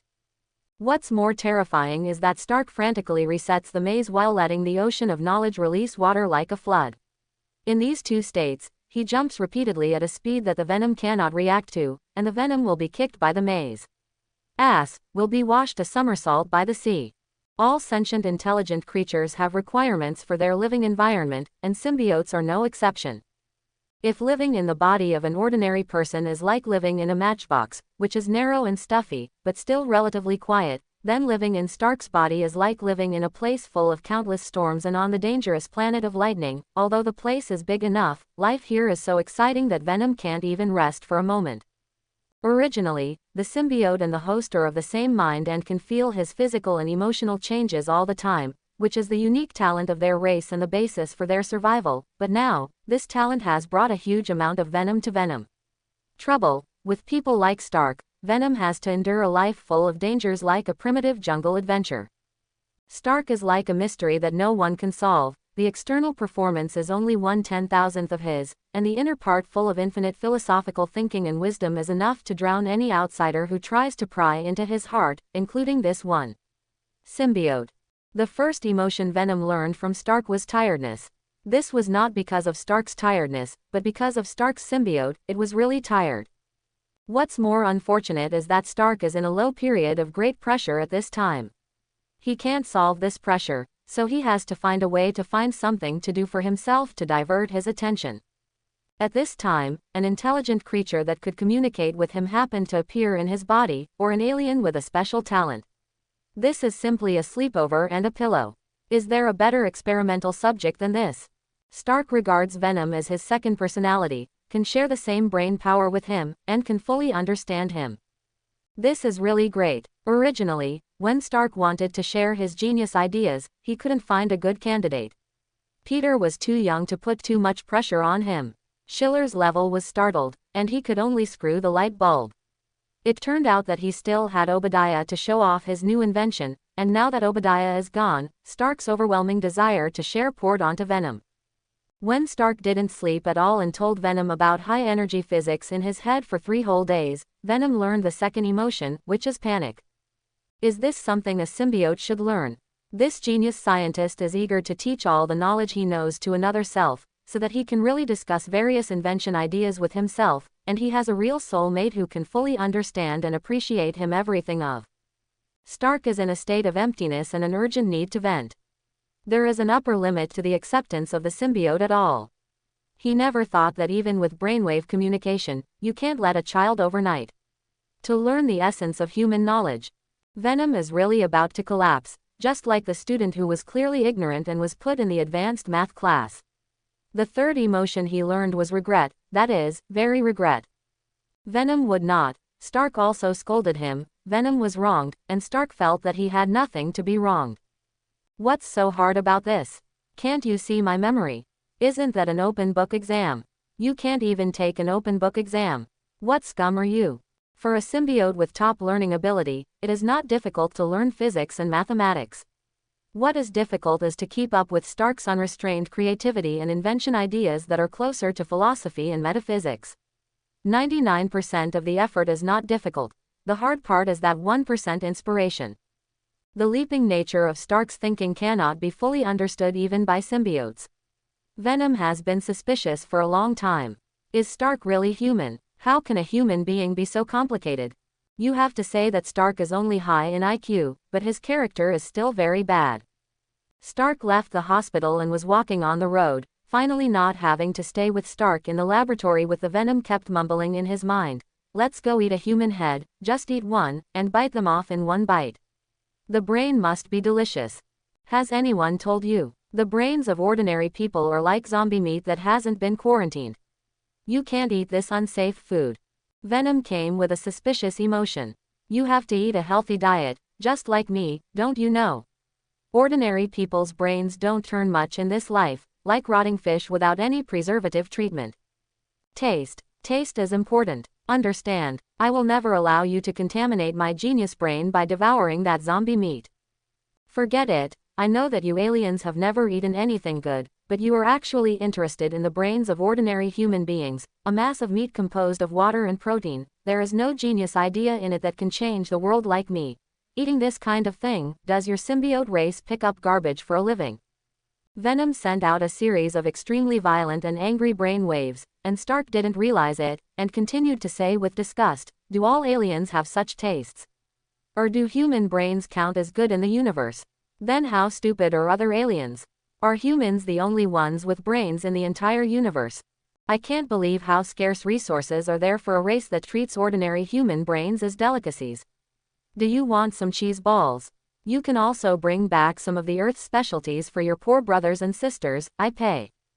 We are not poor, Venom said angrily, but you're acting like a redneck from the country who just entered the city. Everything looks good. Did you just get interested in the chocolate in that convenience store? Come on, so many snacks for only $10. Is it edible? Don't look at it, I wouldn't go to such a low-end convenience store to buy things. What? Eat the employees in that office building? What are you thinking? You want to eat people who can't even earn rent for a cheap apartment for a month. This kind of person is in the first round of our Stark group. I can't even pass the interview. The guy who just sat in the Porsche. No, his hair is blonde, I guess he dyed it with all those fancy dyes. That's disgusting, smells like chemicals, I'm going around him. Turn your head back, don't act like a fool who hasn't seen the world. Stark said in his heart. Don't embarrass me. Genius scientist and the world's richest man, Stark, is not a fool who looks around when shopping around. After he finished speaking, he complained again in his heart, is there no rich and handsome like me in your race? I think they are more compatible with me, and you, or you can go to the football team in the middle school next door and find a big guy. You know, the kind of startled white guys who would happily go and buy you those cheap chocolates. Venom said, I'm going to eat it now. I'm going to eat chocolate. And eat heads. Immediately. Or I'll drag you against the wall. Not now, wait a minute, Jarvis. Jarvis, are you there? Help me order some special chocolate from that source in Italy. Yeah, let them use the best cocoa beans. No, don't use those mass lines. That's dirty. I'll buy a line alone. How long? 3 weeks. That's pretty quick. Let them do it as soon as possible. By the way, we must use a fully mechanized production process, and don't let anyone's dirty hands touch what I want to eat. Packaging. No, no, no. Their gold foil packaging is so rude. They hired a designer from Italy to design a better-looking one, preferably with the Stark Group logo on it, using gold and the red color scheme, and the gold above must be made of real gold. Don't use those dyes to fool people. I'm going to starve to death in 3 weeks, Venom said. Why are you so fragile? Are your symbiotes all such idiots who only know how to eat? No, let me go. Don't enter that kind of convenience store. Shit, lemon-flavored air freshener. Get out now, I hate this smell. Stark swayed his body like he was fighting each other, and hit the glass door of the convenience store. He grabbed the edge of the glass door and shouted, I don't want to enter this kind of ghost place. It's coming down from the industrial production line. One more look contaminates my brain. Let me in. Let me eat. No, I'm not going in. Enter. Venom also shouted. Don't enter. Stark yelled louder than him. Go in. Venom was on the verge of collapse. No, Stark was also hysterical. In the end, Stark still sat outside the glass door. He won the battle with firm will, or extreme hypocrisy. Venom was completely exhausted, and the fourth thing he learned with Stark was to never underestimate a bad guy. Hello, Mr. Stark, your uncle often mentions you to me. Stark rolled his eyes and said unabashedly, he also often mentions you to me, Admiral Robert. He said that you are an idiot with half a brain. The faces of the men in military uniforms across from him darkened. Stark is in a bad mood now. He just finished arguing with Venom. This hungry symbiote wants to eat people's brains wherever he goes. He also likes to drag Stark against the wall. After he knocked a bag, he was scolding the symbiote in his heart. Please take a seat. Admiral Robert pointed to the chair. No need, what do you guys have to do with me? Just tell me if I have something, and I have to go back and do the experiment. These people in the military seemed to be completely unable to adapt to Stark's straightforward style. After all, they used to negotiate for half an hour, then talk about it for half an hour, miss the past, imagine the future for half an hour, like-minded guests and hosts. Have fun for 20 minutes, and talk about business in the last 10 minutes. Stark doesn't want to eat them at all. It's not that he can't learn to be false, but he doesn't think it is necessary. He doesn't want to spend a little more with these people. In Stark's words, what he said to these people, every word is a waste of time for the development of all mankind. Finally, Stark sat down. Admiral Robert stubbornly followed his own pace and began to test Stark round after round. Stark didn't want to deal with him at all, and Venom said in his mind, "You seem to hate him, then I can eat his head." No, eating stupid brains will lower your IQ. Really? Certainly. Can't you beat him? Cannot. Why, what about your hard clothes? Hard clothes? You mean my steel suit? I want to wear that dress too. Do you still need clothes? It looks interesting. No, you won't drive, you'll break my suit. I'll drive, trust me. At this time, Stark heard Admiral Robert say, "We are very sincere to cooperate. I heard that a friend of yours has been troubled by this recently, just like Obadiah. I feel sorry for my old friend. The encounter happened, and the military got a drug that can stimulate the nerves in a comprehensive way and awaken the activity of the brain. It has been experimentally proven that he has a very good effect on comatose patients, which can wake up their brains and restore control over their bodies." Stark raised his eyebrows and said, "So you guys are still doing something serious?" A lieutenant general walked in, he saluted, and then the two researchers took a box and placed it on the table. After the lid of the box was opened, white mist wafted out, and an injection was placed in the center of the box. Stark has no special knowledge of medicine and pharmacy. He was about to get closer to see what the needle tube looked like when the venom suddenly excited in his mind, and he said, "This is delicious. Kill him and take it away. This thing, it's delicious. Works for you. Works for me too." Stark frowned, and he said, "On what principle did you come to this conclusion?" "My genes told me." "Are your genes really reliable?" Stark felt that Venom was getting more and more excited, and even a little confused. General Robert saw Stark shaking all over. He said, "I know, Stark's situation is not good now. We are happy to help you. Look at you, for Uncle's sake, help you. We are even willing to provide you with this medicine for free. The military is very interested in the nanomechas you developed. Of course, we don't want those mechas. Our cooperation with the Osborn Group is getting better and better. Biological armor, the direction is also very promising. However, nanotechnology can give us a head start in information warfare and intelligence warfare. You know, we cannot lose to others in these two battlefields. This is also for the safety of more soldiers' lives. If the intelligence can be more accurate, there won't be so many sacrifices." Robert seemed to be very emotional and said, "I know that the Stark Group is not like those reporters reported. I know that little Stark, like his father, is actually a hero who cares about ordinary people. Looking at it from another angle, cooperating with the military is also saving the lives of more soldiers, after all." As soon as he said this, Robert found that Stark was trembling. He thought he had successfully broken through the genius psychological defense. He was about to add a fire, and suddenly he found that a trace of black mucus had climbed up on Stark Tucker's neck. Then in an instant, a huge black monster with sharp fangs appeared in his sight.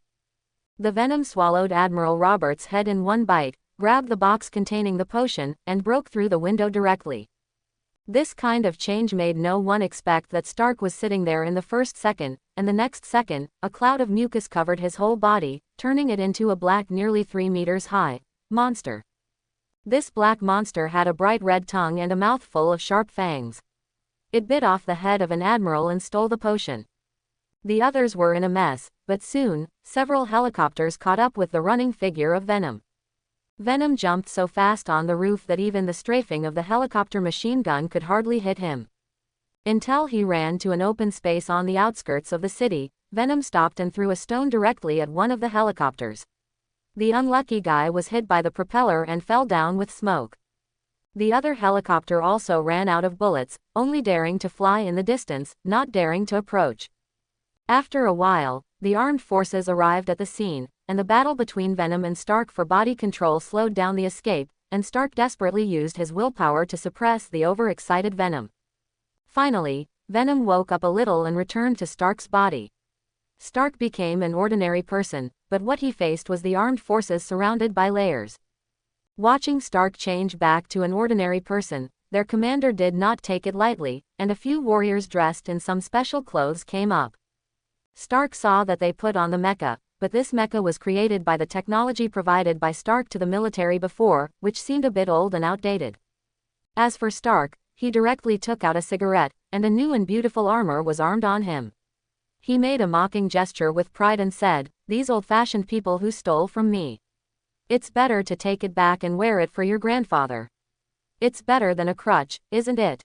About a dozen warriors in mechas came up, and the one in the lead looked around, stretched out his arms and said, "Battle uniform." Then Stark saw that a layer of gelatinous film spread out from the bottom layer of the mecha, instantly covering the surface, and then bridged the gap of the mecha, turning the entire mecha into a complete green biological battle suit.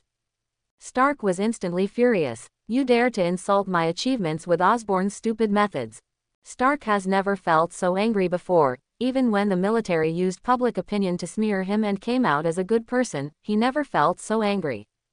After all, what Stark is most proud of is the various inventions made by his genius brain, and now, these people in the military actually took his mecha and sent it to the Osborn group for transformation. He even got a lump of sticky glue and turned his mecha into an extremely ugly biological battle suit. Stark was really off. He took a deep breath and asked in his mind, "Do you really know how to use armor?" "Definitely better than them." "Oh well." Stark stretched out his arm, which was covered in metal armor, and said, "Battlesuit." In an instant, black mucus covered his entire body.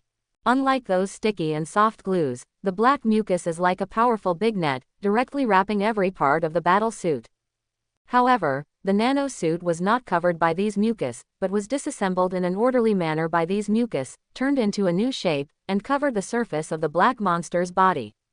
Originally, Venom was nearly 3 meters high, but now he has completely turned into a steel monster more than 4 meters high. It was a monster covered in pitch black mecha. Venom seemed to inherit Stark's aesthetics. His body surface was no longer a bumpy mucus tissue, but a streamlined black armor. The head is no longer the big mouth full of sharp fangs, but has become a pair of spikes on each side of the head, a diamond-shaped steel eyepiece in the middle, and then the lower half of the face is completely covered by a mask, helmet. I have to say, this mecha looks really handsome. It's almost the same as the poisonous liquid, but it's bigger and bigger. The shoulders, legs, and wrists all have spikes made of black slime wrapped around metal. The mask is a bit like a gas mask, and it looks a kind of terrifying beauty, full of wild charm between metal and punk. More importantly, the mecha is controlled by a symbiote with Stark's mind, which means that Stark no longer needs to operate, but can make the mecha like an arm. Stark shook his arms. He felt that this feeling was really wonderful. He could even clearly feel the touch of every outer part exposed to the air. Not a good feeling. He is the suit, and the suit is him. "Okay," Stark said, "I'll show you what a real biological warframe is." As soon as he finished speaking, he jumped right on the spot, smashed next to the group of biological mecha warriors with a bang, and punched one of them on the head. The biological mecha warrior flew out directly, and Stark shook his fist in surprise. He doesn't know how to fight. He used to rely on Jarvis' intelligent calculation to fight, but now, he actually feels like he is crushing the enemy with his fists. I have to say, this feeling is really good. The huge black mecha turned around, and another uppercut. The biological mecha warrior with a body size of only more than 2 meters, was like a chicken in front of this behemoth, and was knocked out in one fell swoop. Originally, these biological mechas were made to restrain Stark's steel suit, but not to deal with a biological mecha monster more than 4 meters high. The www.mtlnovel.com Bio-Slime originally equipped on their mech to restrict Stark's movement, the Echo Stand to capture the flight path of the steel suit, and the Bio-Gel joint modification to improve flexibility. Now it's all useless. Venom armor doesn't eat this set at all. Mucus erupts. Rip directly. Echo Stand. Useless at all. flexible glial joints. It all fell apart with one punch. The fighting style of the Venom suit is fundamentally different from that of Stark. The fighting style of this symbiote is, to put it bluntly, a punch, but his outrageous physical fitness and super speedy self-healing ability make him take advantage of this chaos. After a while, the group of biological mecha warriors were beaten down by Stark. But soon, the military's heavy weapons entered the field, and the Venom armor jumped directly to a nearby high-rise building, and then began to run wildly. When all the chasing soldiers were thrown away, the Venom retracted into Stark's body instantly, and the nanomecha returned to Stark again. He looked down at his two intact arms and the still brand new mecha metal on it. He said, "Not bad, thank you, Sludge. You're welcome." The hands of the pocket watch are turned back, and the camera begins to rewind in time. When the lizard man fell from the roof of the Stark building, Dr. Connors only remembered that the howling wind sounded in his ears, and gradually, he remembered the sound of shrapnel splashing that also whistled in his ears. With the huge pain of falling to the ground and the bright red in front of him, Connors seemed to have a dream. Many years ago, he was just a military doctor who had just joined the army. Like all the young people of that era, they believed in the principles of protecting the family and the country, so he and his comrades participated in the war with confidence. Connors can't remember their aspirational mood at the time. The brutality of the battlefield shattered all their dreams, wounded, dead and bloodshed, and no one will be spared by ideals and aspirations. When he returned to his hometown, Connors had become a bruised and defeated dog. He received a compensation and was thrown into the most corner of the sewer like a garbage bag leaking everywhere. This cruel society will not let him face his difficult and unable to take care of his life because of his past merits and honors. He starts to learn how to live with one hand clumsily, like a clown who is laughing and distorted on the stage. The sound of the bottles being knocked down by him reverberated constantly in Connor's ears. His dream became deeper and deeper, and the only remaining colorful memories began to gradually disappear, and the rest were all. It is endless darkness. He remembered that one of the young soldiers in their squad who used to love jokes. When Connors saw him again, he was already old and disrespectful, but he still told Connors with a smile that he would be saved soon. The country has not abandoned him and he will soon get better. Most of this group of young people who used to be hot-blooded do not have such a high level of education as Connors, and most of them have not gone to college. Therefore, as long as they pull out some seemingly advanced terms, they will feel that they have really achieved a God-given opportunity to change their despondent life. Connors learned of a military secret plan from the old comrade in arms. The night in his dream began to get darker and darker. Connors only remembered that the cold light of the computer screen flashed in his sight. When he saw the information recorded in a certain text, he knew that from now on, he must keep his mouth shut and remain silent forever. No clear-headed supporting cast is needed in this horrific con. After losing an arm, Connors lost the ability to speak again, and he became a mute. Countless data became clearer and clearer in his dream. They surrounded him, and the intense guilt and pressure that made him almost crazy completely engulfed him. Connors has made up his mind since then that if life is destined to be a downward process, as he is doing now, even if he is to die here, he must leave a painful enough trace on this land. The last word that existed in his consciousness was the name of the one he couldn't forget in so many silent nights: desperate plan. The cold light of the computer screen fell on Peter's face as he searched for information in the laboratory that Dr. Connors had used in the Stark building. After Dr. Connors was sent to the hospital for rescue, guilt engulfed Peter. He knew that the problem must lie in the serum that Dr. Connors had been researching. Do the research to see if there is a way to find a way to remove this serum. Although Dr. Connors withdrew from the Stark building with his information, the research results of this cooperation belong to the Stark Group and the military, and some of them are still kept in the terminal data records of the Stark building, in the device. Peter knew that Dr. Connors had permission to change the data on these devices, and he wanted to find some clues. But what surprised Peter was that the data device that Dr. Connors used was so clean that no one would even delete all the records of the calculator on it, leaving nothing but a series of resulting numbers. Down. Peter found it very strange that Dr. Connors was not such a person. He was very rigorous in academic research, and would not do such a thing of deleting all the problem-solving process, leaving only a plausible score. Peter kept searching in the computer, and finally he found some clues. He found that the combination of certain numbers seemed to be quite regular. Peter began to tap the keyboard quickly, and the blue light of the screen reflected on his face and eyes. After a while, the light changed, and Peter said, "What is this? Is it a website?" Since this data terminal device does not allow the internet, Peter can only turn to Jarvis. Jarvis analyzed the URL and found that it pointed to an encrypted website, which was encrypted layer by layer, but this did not stop Jarvis, and soon, Jarvis got a picture from this website. Peter looked at the holographic screen in front of him and said, "What is this? This looks like a kid's doodle abstract painting. Are you sure this is what that layer of encrypted website is trying to protect?" "That's really all, Mr. Parker." In the somewhat dark laboratory, Peter folded his arms and stared carefully at the messy lines on the painting, which was a piece of white paper with many black lines on it, which looked irregular, like holding a crayon. "Just drew it twice." Peter frowned, looked at it for a long time, and said, "No, this picture should not look like this. Jarvis, please help me to flatten this picture and turn the lines on it into 3D. "Is that so, sir?" Jarvis did exactly as Peter said, but it was still a mess. Peter said, "Yeah, that's right. Can you make them straight? Just follow the current rules of turns." It didn't take a second for the original messy pattern composed of black curved lines to become a pattern composed of folded lines. Peter widened his eyes and said, "It's a map of New York's sewers." He hurriedly opened his backpack, took out the piece of paper he had recorded, and said to the piece of paper, "Yes. That's right. This is a 3D sewer map. Look here. This is the road I often take. That one. I'm definitely not mistaken. I wandered in it for several days."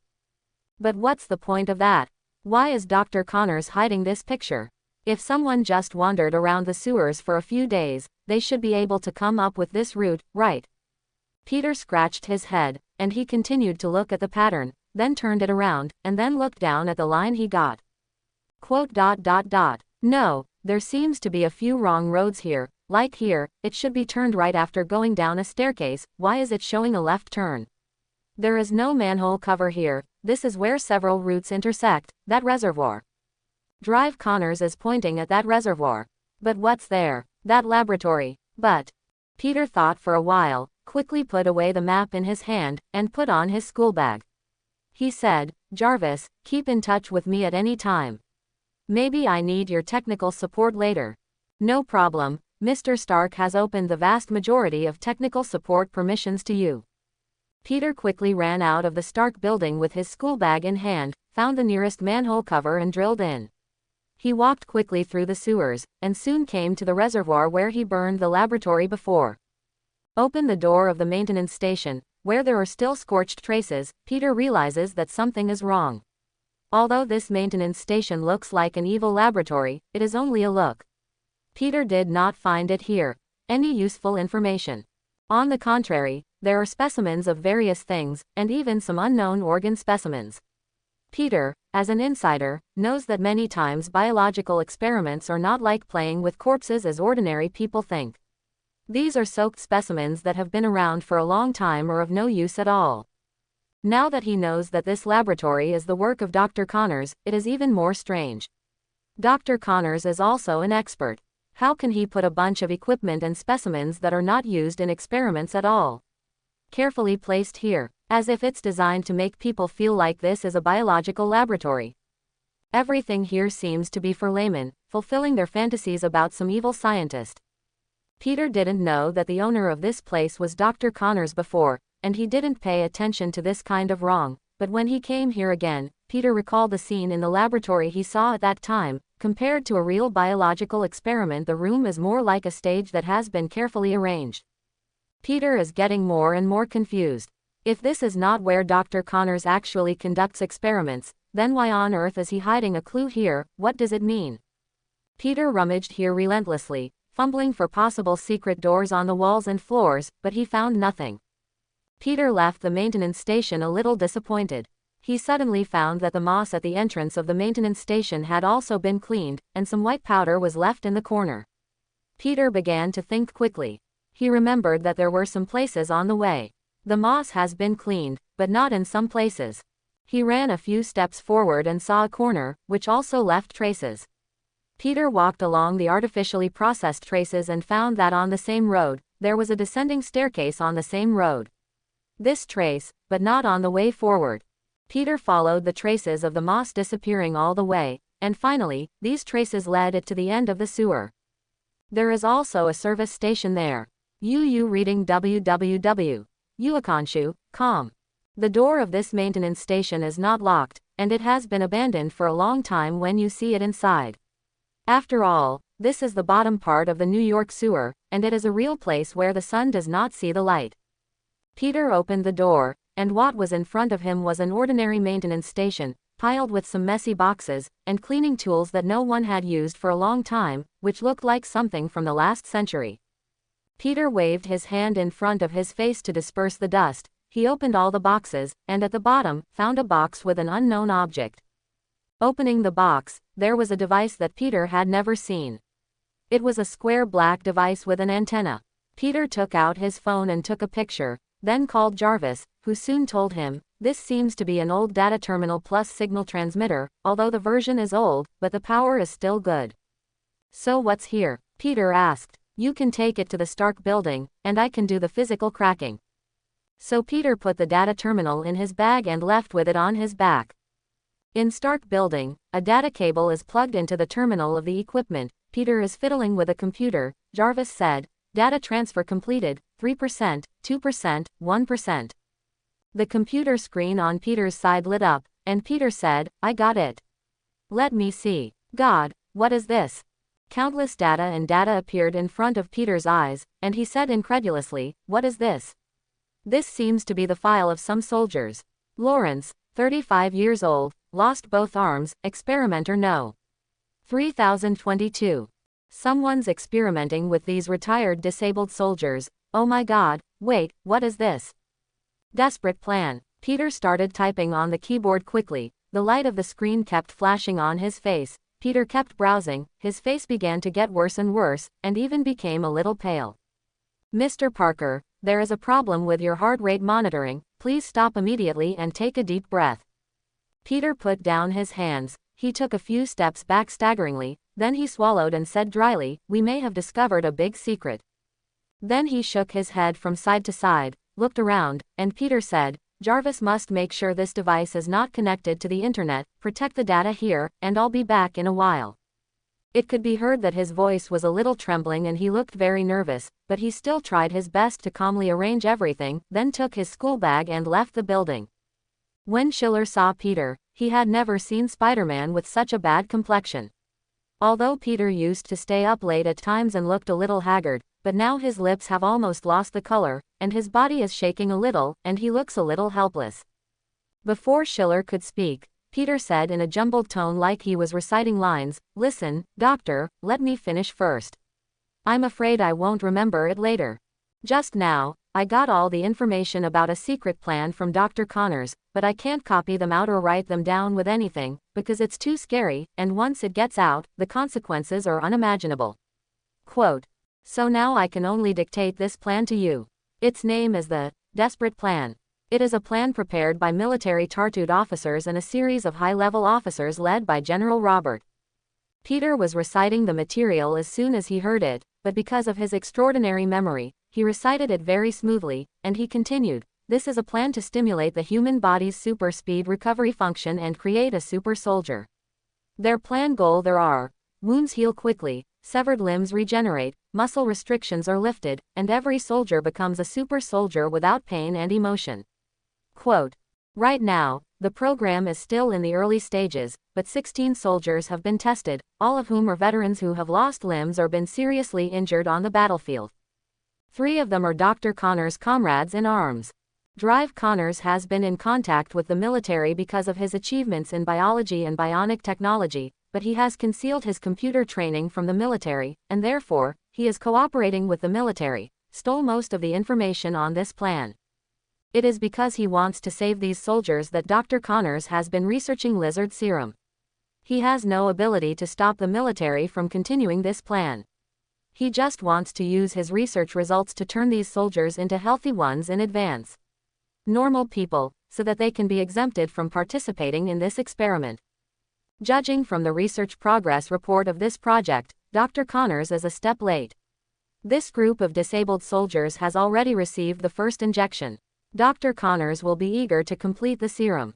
This is also the reason, but it is because he was in a hurry and didn't go through the final safety test, which turned him into a lizard monster. After Peter finished talking so much in one breath, Schiller saw that his standing was a little unsteady. He first helped Peter to the sofa and poured him a glass of water. Peter took a few sips of water, and then he was a little relieved. Schiller pulled out a heart rate monitoring bracelet and put it on him. Schiller found that Peter's heart rate was indeed wrong, which could make a spider mutant superhero nervous to arrhythmia. Schiller could already imagine what Peter had seen in those materials. Peter seems to have been greatly impacted. Those materials are not all boring experimental data. Many of the pictures in there are human experiments. In short, they are some extremely anti-human content. After drinking the water, Peter couldn't help retching. Those pictures were far more terrifying than some of the bleeding injuries he had ever seen. He had never seen anything so terrifying in his life. Seeing Peter ran to the toilet and vomited, Schiller asked Gray Mist in his mind, "Are you sure a symbiote also ran onto Stark?" "About when?" "I don't know, but it must be one of my kind. I can recognize them." Schiller thought for a while, and he felt that the symbiote that could possess Stark at this time was most likely Venom. After a while, Peter came back, and his hands were still shaking slightly. Peter said, "Doctor, we have to find a way to stop this experiment. If this continues, they will destroy the whole world. Also, those soldiers are heroes who gave everything for their country, they can't." Peter seemed to remember those pictures again. His face became worse and worse. Schiller said, "Don't think about it anymore, I will give you a simple hypnosis later, and then you go upstairs to sleep." No, I have to figure out a way, I can't let these people succeed." Peter kept talking, his spirit was a little dazed. For a 16-year-old high school student, facing such a cruel fact, and suddenly accepting such a big shock, Peter is obviously a little broken. "Jarvis, are you there?" Schiller asked Peter's phone. "I am here, sir." "Okay, I know that I may not have permission to access Stark's private information, but I still want to ask you, did the military invite Stark to participate in the negotiations?" "Sir, in fact, you have. Mr. Stark has opened Level 2 access to you, including the ability to learn all external information. Indeed, I have received 7 messages from different communication frequency bands within 5 days. Most of them invited Mr. Stark to a military base for talks." "And what about Stark's attitude?" "I can't know, and I can't reveal it." Schiller said, "Now the military has no chips in their hands, and these invitations are just a test, because they know that even if Stark is called over, they don't have enough chips and still can't get what they want. Quote, in this case, we will give the military a bargaining chip." Peter was a little dizzy hearing this. He never had a cold for this kind of thing, but he still thought hard and said, "What does this have to do with stopping that plan? Isn't this plan made by the top military officials?" "Yes, according to Dr. Connor's information, there is a faction called Tartu at the top of the military. They seem to be a political alliance. The leader is a general named Robert. These people and the old school officers are different. They think the future war will be a war between superhumans, so they always want the military to invest more in the training of super soldiers. That's them. They came up with that terrifying desperate plan, using some disabled soldiers for experiments." Peter started to retching as he spoke. It would be fine if the plan was an ordinary surgical operation, but it was a chemical transformation plan, and the disabled soldiers who received injections could become anything. It simply brought an unparalleled impact on Peter's worldview. He didn't understand, how could there be such a devil in this world to make their compatriots like that? And they are all soldiers, they should have been comrades in arms. For the first time, Peter realized that even in the same group, the exploitation of the upper class to the lower class is endless. After all their value has been drained, the remaining corpses will not let go. This world there is such a devil who only cares about his own interests. I think, it's the Tartu faction officers who want to acquire the mecha technology, right? After all, the other old generals should prefer to get more missiles or something. I want to guide Stark to meet these people. Of course, Stark is definitely not happy to see them, but if the military demands extremely strongly, Stark will be annoyed, and he should be able to deal with it. Quote. Schiller said, rubbing his chin. It should be like this, said Peter, but what good is it to have Mr. Stark with them? Mr. Stark can't kill people, right? And now Mr. Stark is drunk. We can't tell him this plan, and even if we tell him, Mr. Stark can't kill so many people in the military base, right? Indeed, Stark can't do it. Even if he knew about the plan, he wouldn't use violence to directly kill those behind the scenes. He's not such a person. But we don't need to care about the process, as long as the result is right. What are you going to do? You don't need to know yet. Come, close your eyes, take a deep breath, feel every sensory organ of your body from top to bottom. Soon, Peter slowly relaxed and fell asleep. The next day he woke up again, and when he went downstairs, he found Schiller fiddling with a needle. Peter was curious and wanted to get close, but suddenly, his spider sense rang, and Peter took 2 steps back and said, "You're tinkering with a needle." "What? This thing seems dangerous." "It's dangerous, but I'll need you to deliver it later." "Where?" Drive Connors was in the Stark building lab, and Jarvis told me that people from the military would come to receive the rest of that medical collaboration today, and that would be one of the outcomes. Of course, before that, you need to make up a report of the past experiment for it. Ah, fabricated. Where's the original experiment report for this thing? Into a mental hospital with his inventor, www.mtlnovel.com, Peter pursed his lips and said, that is to say, this is actually a 3-no product. Quote. But it works well, it just works. So what's the lab report? You want to describe it as a drug that stimulates a person's nerves, activates brain activity. If it doesn't do this, what does it actually do? Actually, this is also done, but the side effects are a bit big, but it doesn't matter, no one will really use it, it only needs to be used to bring some small stimulation to an alien creature. Peter can't understand a little, why is there still something about alien creatures? He took Schiller's sentence as a metaphor he didn't understand and skipped it. But in fact, what Schiller said was the truth, because the syringe contained a highly concentrated fear venom. I hope everyone will support it and subscribe more.